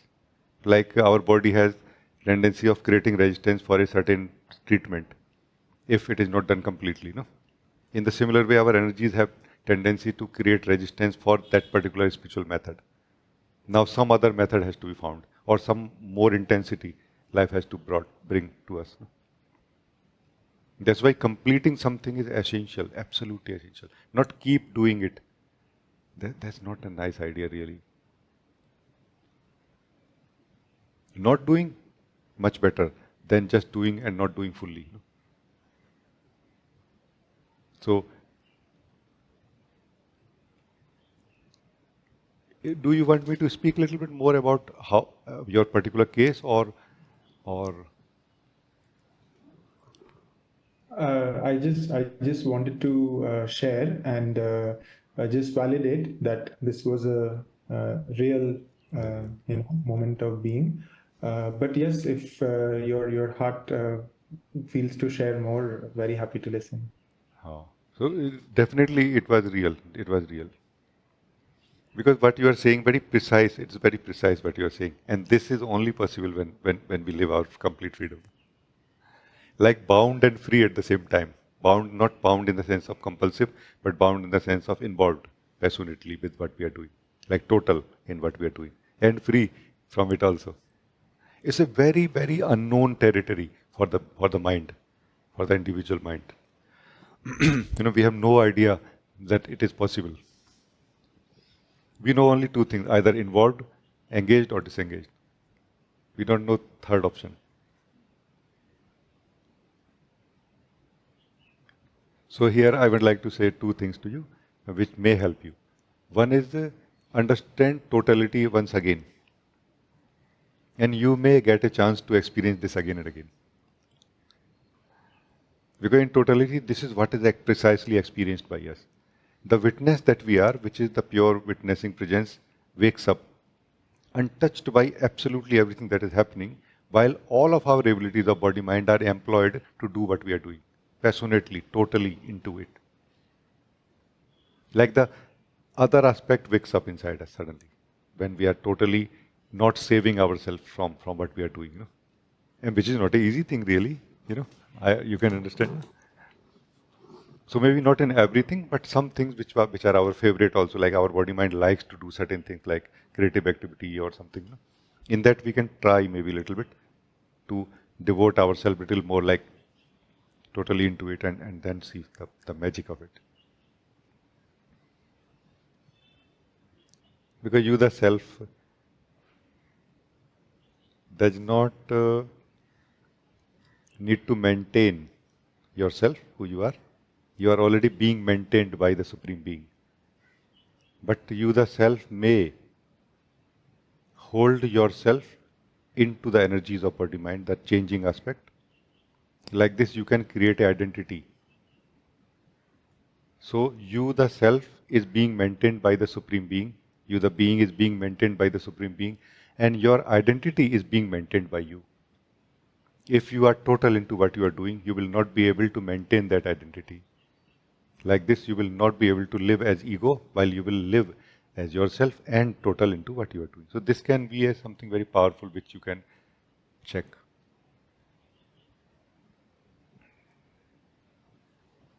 And the second thing is, what is the spiritual progress going on? That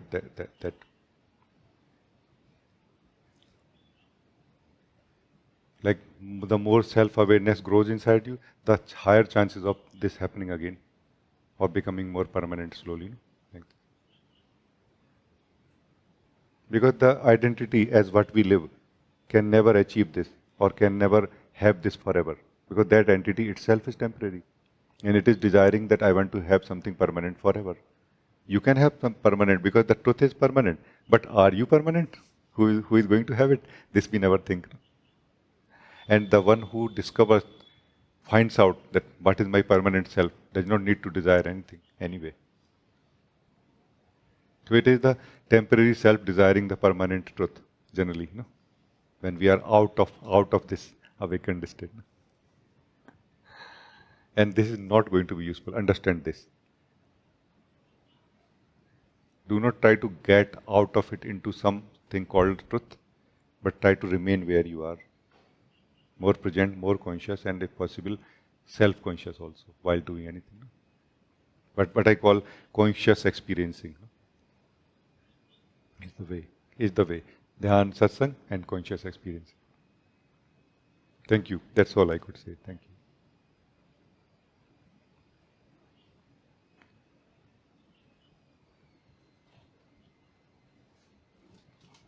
Prajot, you want to talk? Namaste ji. Namaste. And thank you so much ji for this beautiful meeting. I could resonate with everybody and every talk. How every nice. Words. So nice. Even I had something happened, I wanted to bring it to you ji. During the meeting, a moment came when I felt like I got personal suddenly. Something happened and I noticed it. And suddenly I felt joy instead of feeling that, okay, I felt this personalized. When I noticed it, then I could feel that joy. And I wanted to check with you something, Ji. When I was doing sure. this... Just speak a little louder. Ji. Can you hear me well, Ji, now? Ji. So when I checked this, then I found that I was not feeling joy or silence or something, but I was quiet. And then I felt when I could feel that I'm personalized, and suddenly a disturbance felt. And after I felt joy, and then again I felt like, again the same way, like not feeling joy or silent, but I quiet again. I felt same. So I wanted to bring it and check. Is it fine or something? See, everything is fine as long as you are waking up more every day, every minute, no? It's really as simple as this. Because there is no end to explaining what is happening. Every now and then something will happen, no? Or not? I can explain. It's just my joy to talk to you, to everyone, no? But will it be useful for you? This is what you should think. If it is useful, please tell me, I will explain. Gee, I don't know it will be useful for me or not. If you feel it's useful or something, you can share whatever you feel is useful for me. Okay. If it is like this, then I would say that the first thing I would like to share is that what is important is to not get stuck in anything that happens, and keep our focus on what we have decided to discover who we are, for example. Because anything that is happening is pulling our attention, which is also pulling our decision, in a way, decision power. That the energy which we are holding in the decision of knowing who we are is being consumed in these things also. Many times when we are not aware. Can we hold all that energy with which we started to decide that okay, I want to know myself? And can we keep that energy there? Then that energy that can work like a center. No? So things are coming and going, it's okay. Trying to understand them, not like blind towards them, but not forgetting that what I am doing. And in that light, is it important to understand? If yes, understanding. If not, ignoring. No? Like this. That's why I asked you that is it important for you? So the answer of this question can be given by you only. Is it important for me? Is it important for me in order to know myself or whatever is my core desire in the spiritual direction, no? In the spiritual growth and awakening? Is it serving that? Yes, let us talk. If not, we can ignore. No? So this is how we can remain very centered and stable in a way and clear. Because there are so many things which are happening in this world. There are so many things which are happening inside us also. Not all of them need to be attended really. No?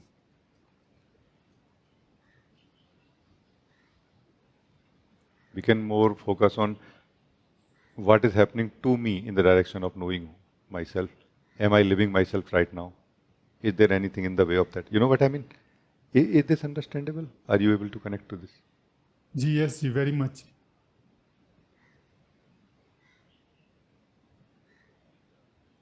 So a question is only as important, or the answer of a question is only as important as to what it will give to the questioner. No?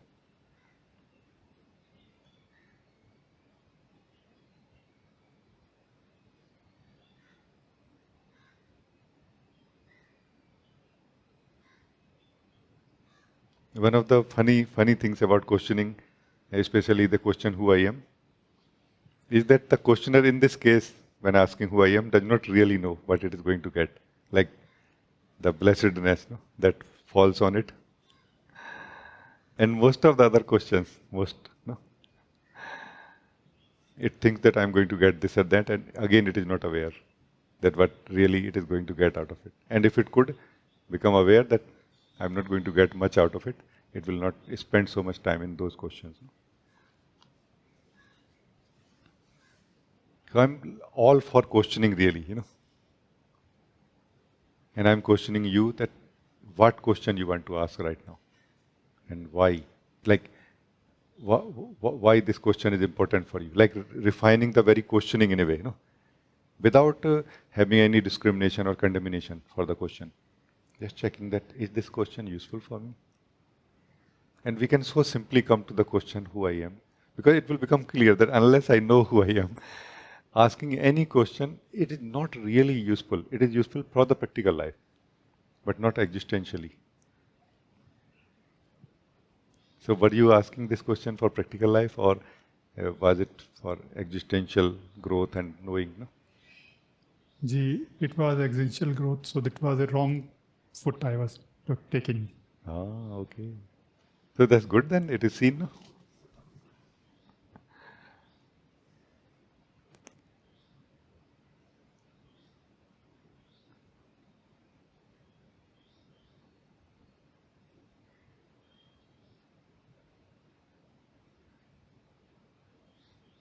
So I think it's very good. Thank you. Thank you so much. Thank you.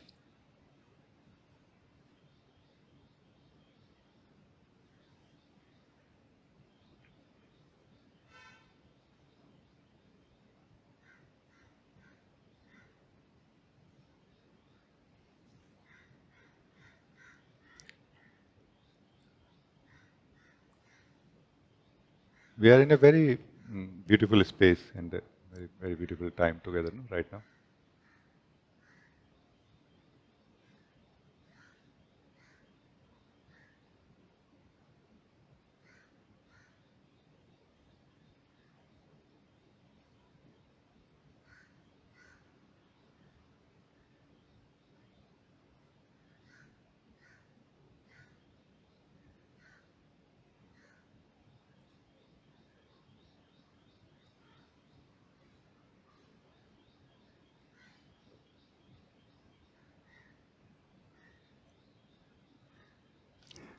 All of you, most of the time, in some one way or the other, have appreciated, and these meetings which I offer satsangs, and have thanked me, and I thank you for that. That you are sensitive and interested in truth. But you will be surprised that how pleasantly surprised I feel by your presence every time I meet you. That how sincerely you are interested in truth, or the beauty of the being that you are. No, it always surprises me. I feel just, when I'm not doing anything, we are just sitting, I just keep looking at all of you like, wow, how amazing is that? Meaning you, the being, might be thinking that you will become a being at some point. And in one way or the other, we are holding this belief. But I see you are a being already and always. This is a very funny thing to see. Like you are already that being which you are trying to become. And maybe that's why you are not able to live who you are, because you are trying to become that. Learn to just sit, do nothing, do nothing, do nothing, and then you will see, oh my God, I'm already that which I'm trying to become. And my seeing is already pure seeing. My perception is already pure perception. Like everything is already perfect. Everything is already complete the way it has to be. The very effort of trying to complete things and remove change is not letting me live the truth.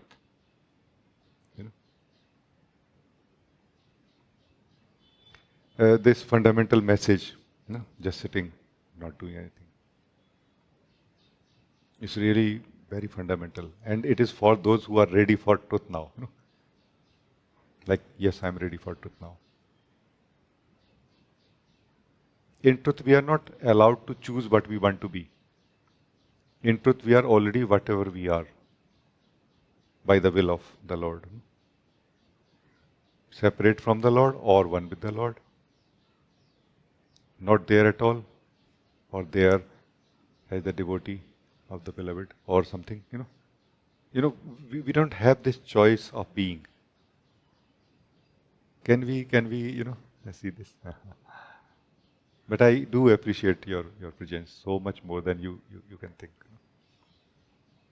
But do you appreciate your presence?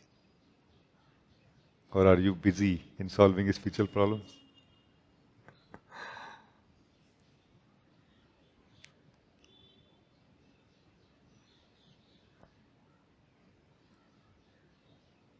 This I am that you are is the ocean of true light and joy. And what you are trying to solve is like a small drop. Oh, this drop is a little bit not aligned. This is a little more. This is a little less. Maybe. Thank you.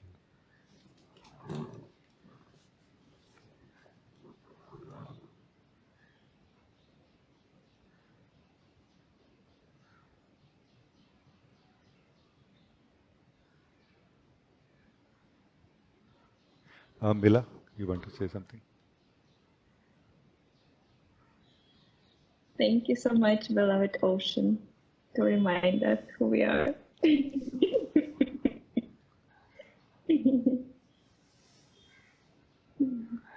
you.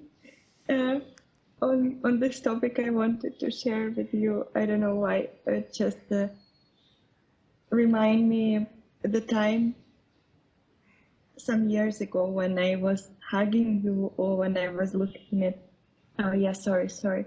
Yeah, some times ago when I was hugging you or when I was looking into your eyes, you were asking me, what do you see there?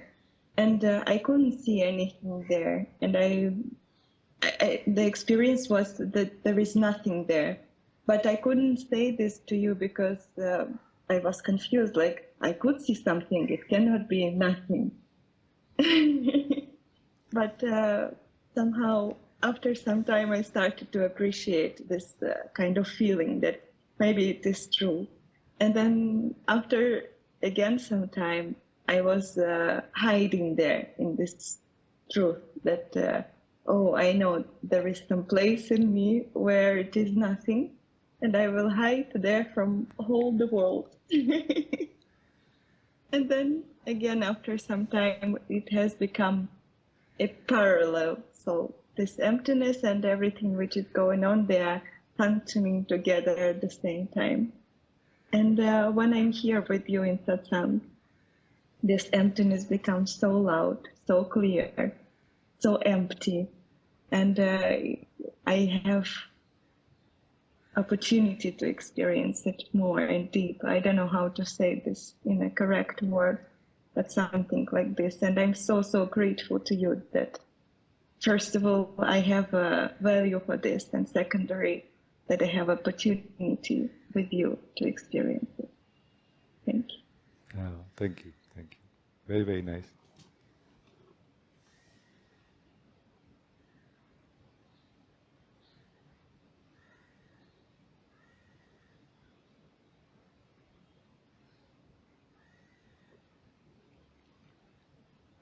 All these reports, not only Mila, you right now, but every one of you in different times have shared or do share with me, they are all very beautiful reports, like very, very beautiful experiences, understandings, But maybe you noticed that I don't give so much value to these reports.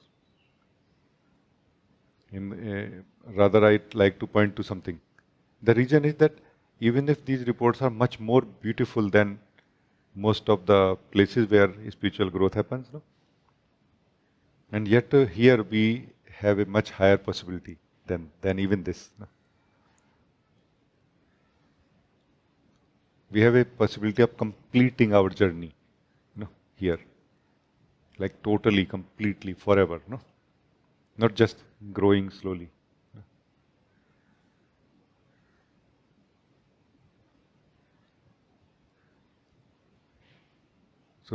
So I would appreciate. I have deep appreciation for what you are saying. It's such a sincerity you have, such a clarity, interest in truth.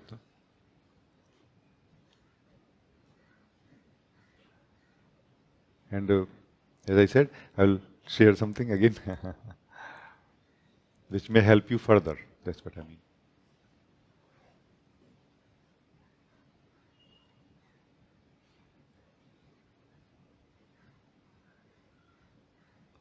Mila, let us try to understand once again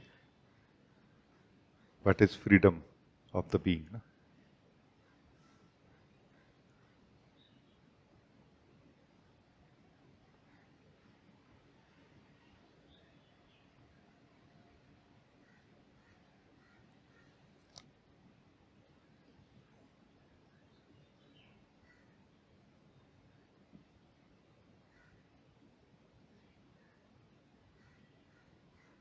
The being that we are is free to engage with anything. It is also free not to engage with anything. This is the freedom of the being. Being is also free from being itself. There is no effort in being who we are. And neither of these two freedoms, freedom in relation to engagement and freedom in the relation to being, has been verified consciously by us. And it has to be verified again and again in every day. It should be. So, first, by default, we are mostly engaged. So let us consciously know, am I free not to be engaged? This is what is just sitting, not doing anything. Okay? So let us exercise our power of being. And if we don't succeed, then let us come to the freedom of being first. That do I exist with my effort or do I exist without effort? My existence is without effort. Consciously living this truth that my existence is without effort. Like there is something else maintaining my existence, not myself individually. And from here, again, verifying that am I free to engage with something now? And we will find that yes, I am. In the body, thought, word, feeling, anything inside.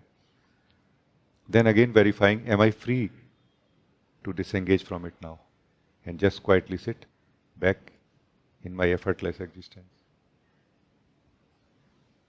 And like this, Mila, whole of the freedom is complete. Complete freedom like this. Because complete freedom is not just freedom to be who we are. It is freedom to engage also from here as who we are with everything, the world. And also freedom from engagement from it into who we are also. It's a, this is the whole picture of freedom. And we are going to go through difficulties here. Like we will come to the truth of who we are, we will find it very beautiful. And then, if we check, am I free to engage? We will find resistance that I don't want to engage with anything now. No? And that resistance is not a good thing really. It may look like I'm in my supreme state of being. But no. Supreme state of being, our being, is free from engagement even when we are engaged. No? Please understand this. But we were talking, I was talking with Ojas also. That is the thing. So that aspect of ourselves which is always free, even when we are engaged, is verified only when we are engaged. No?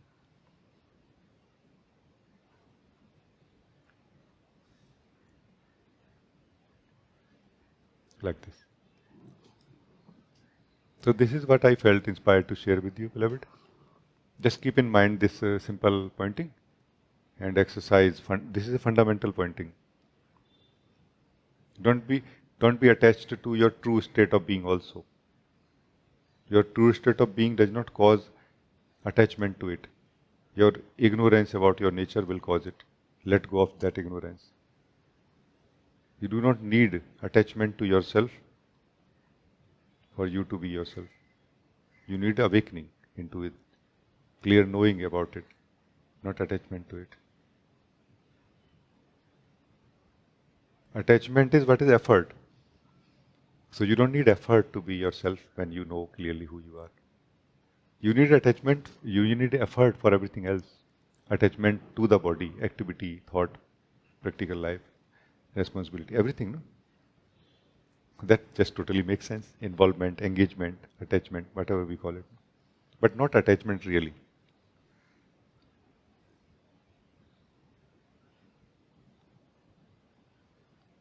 Like, I'm sure you have a mobile phone, no? Do you use your mobile phone or are you attached to it? This is the thing. You are not generally attached. We are not attached to our phone. Some are maybe. I don't know that. But spiritual beings are not attached to their phones or something like that. Your slipper, your shoes, no? They are a useful thing. They are serving a certain purpose. They have a certain place in our life.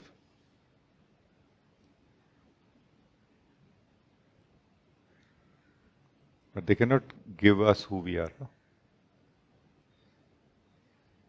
Like we were in the beginning, checking, confirming, Uma also said that without my existence, nothing is meaningful. Or nothing exists for me. It is useless even if it exists, if I don't exist here. No?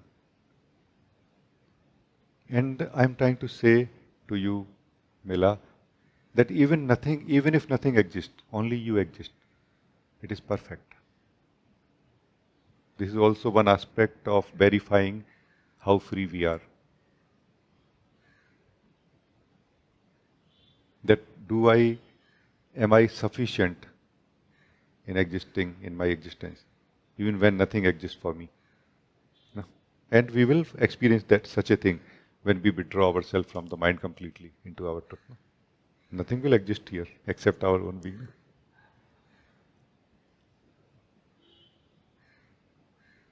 We want to be able to stay here for a long time. The consciousness will come back in the body level again very soon, which is like necessity to live in the body. That's all right. But I hope you understand what I'm saying.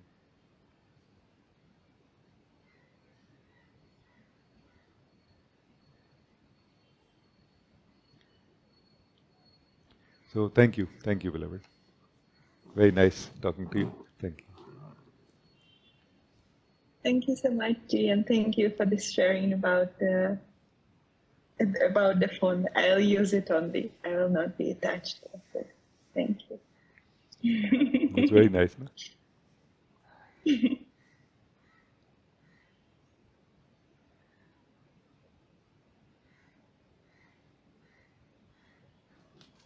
Deepa, you want to talk?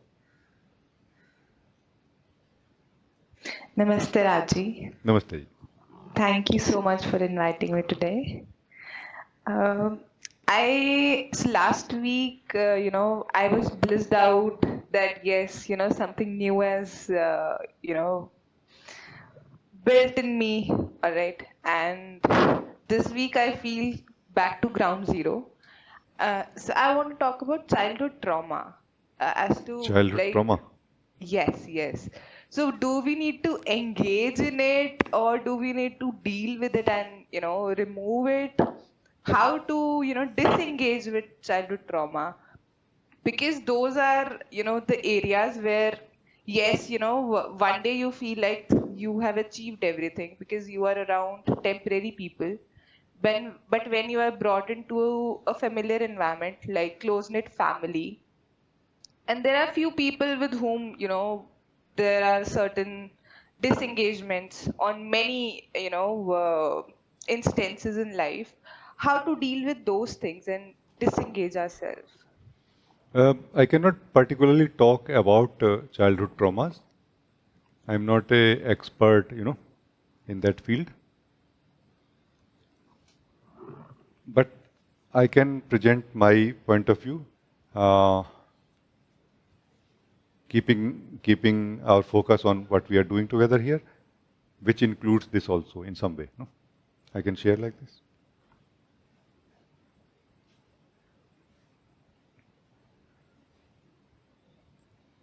What we are trying to discover here is that being who was actually never born, who only experienced being born in the body.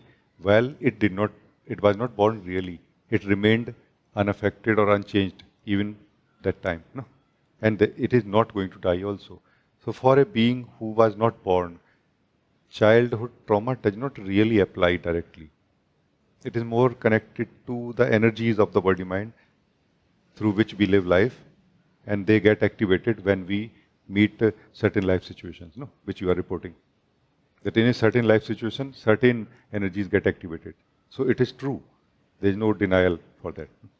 But the approach which I will offer is going to be very fundamental. It's not going to address childhood trauma as such.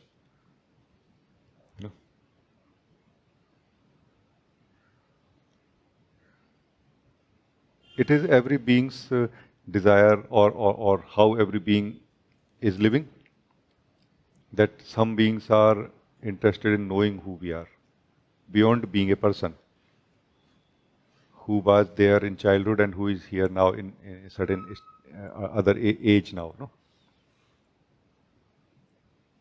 We are those beings who want to know the truth of who we are beyond it. No? So for us, not being able to live fully and flowing happily, flowingly in this moment is more important than what happened. Generally when we talk about childhood trauma, maybe it is seen too personally or given too much more reality than it was. No? So I would say that let us focus on ourselves. Let us try to become free from our thoughts, feelings, body, mind, and everything into who we are for some time. We are living the truth of who we are, which is going to bring us to that purity of being, which is before we experience any mixing of energies or memory or anything that happens in time. No? And here we have our true wisdom to look at everything in a more practical sense, in a more realistic sense, you can say, without being personal about it. Then we can see that is these impressions of what happened, are they stopping me from being who I am? Like, are they stopping me from living my truth? And we will find actually generally no. Or if the yes, we will do something about it from the wisdom of our own being. We will find that something, our wisdom will tell us that, okay, this is what can be done. But in the way of the being now, not in the way of the person. No?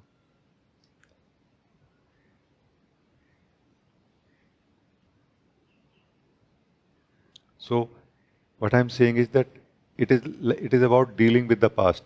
No? Dealing with the past so that we can live in the present more. Yeah, right? So for that, let us start living the present first. Let us not wait that once I deal with the past, then only I will be able to start living in the present. That is the way of the person. And that person is never going to be free from past. Because that is just a way of living in a more refined past or called mind. You know? So are we talking about refining the mind or are we talking about getting out of it into our truth? No. Here I'm interested in getting, pointing to that where we can get out of it, not just refining it. No? So let us focus on present. And with that is connected future. The better the present, the better will be future. No?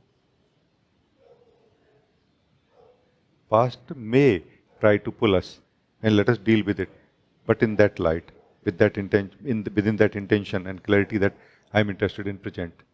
I am not at all against past, but I am more for present. You know, there is a fine line between these two, that I am for present or I am against past. Let's not be against past. Let's just be for the present, for the truth, for the being that we are. That will include how to deal with the past, which engages us, pull us in a way.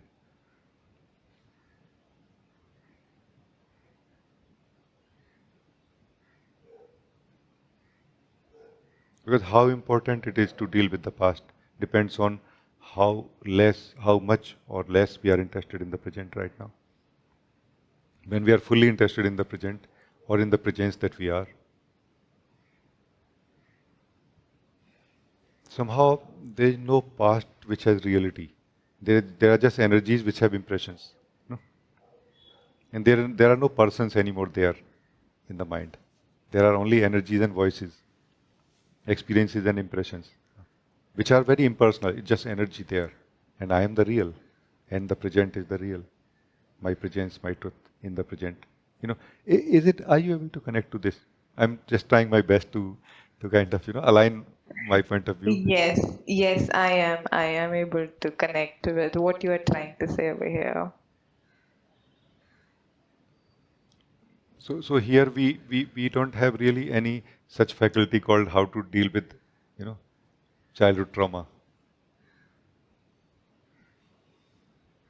Here we are only focusing on one thing, how to know who I am, or how to be blissful again. How to be blissful again, because we were blissful before, and we can be blissful again now. But this time we can be blissful forever, permanently.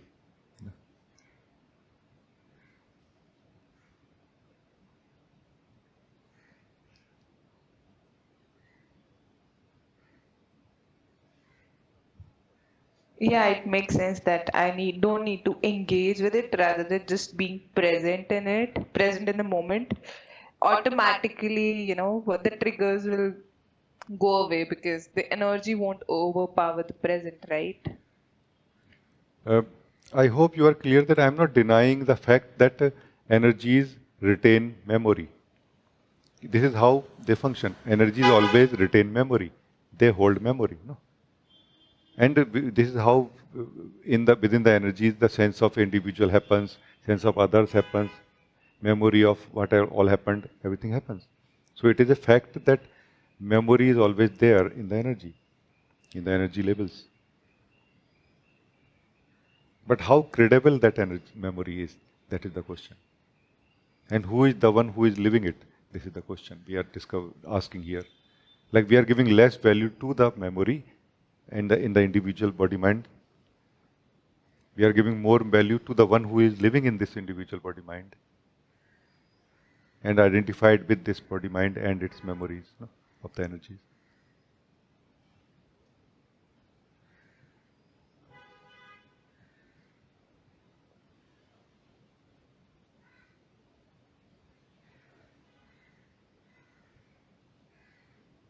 Yeah, makes sense.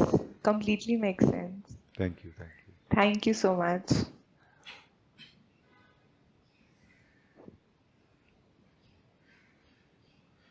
Sitting in our own being, just sitting, and not doing anything, we slip out of the energies actually completely into our presence of being. That is where we don't feel any past or memory or any thought or anything. We feel that purity of being here. So feeling that purity of being is like developing taste for who we are. Beyond anything, beyond anyone that we have lived so far, the person. And once we develop taste for this purity of being, then our questions are different, our focus is also different. Then we ask that how can I live in this purity more, longer, or forever finally. We are less interested in what is happening in my body mind. But when we are not able to develop this taste for it, the only default option is to be a person where the energies and the memory in the energies of body mind matters a lot more. And I don't deny that. Like all of this is practical thing, reality of life. But here we are focusing on something else. This is all I'm trying to say.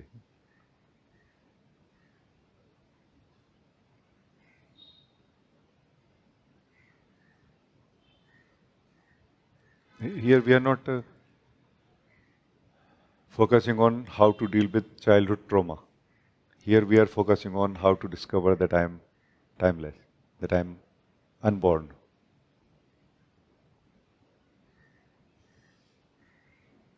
It's a kind of totally different diversion. It's a different route in a way.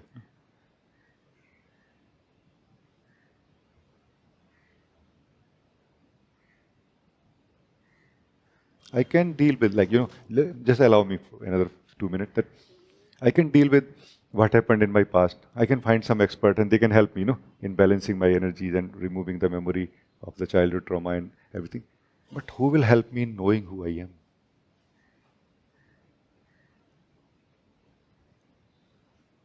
Who has childhood trauma? Who is suffering from it? Who I am? Do I know who I am? This is very important actually here, or most important here. Because once it is known who I am, our priorities change somehow, our interests change actually somehow.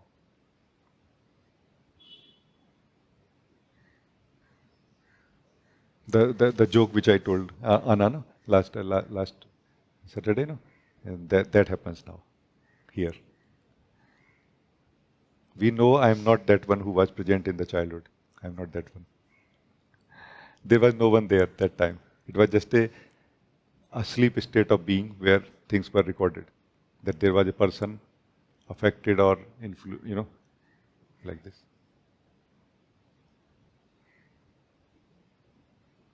Not that is not real. For most of the people, it is very real. Not that we should not do anything about it. No, totally do everything what we can, what we should. No. But shall we know who we are also? what is the use of knowing who we are? To begin with, we can be joyful again, unconditionally joyful. There are no conditions that are attached to it. That if my energies are like this, then I can be joyful. Without any conditions, we can be joyful once we discover who we are.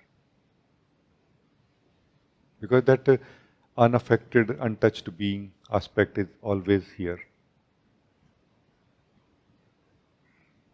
And the affected and, influenced aspect is also here. It has not disappeared during that time. Let's not make a mistake like this. That, okay, I am the pure being now. Why then mind comes? Why energies feel like this? No, they are still there. Nothing has changed in them almost. No?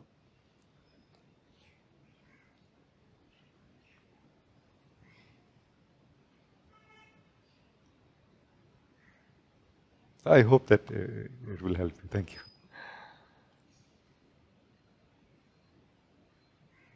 Thank you, Ji. Thank you.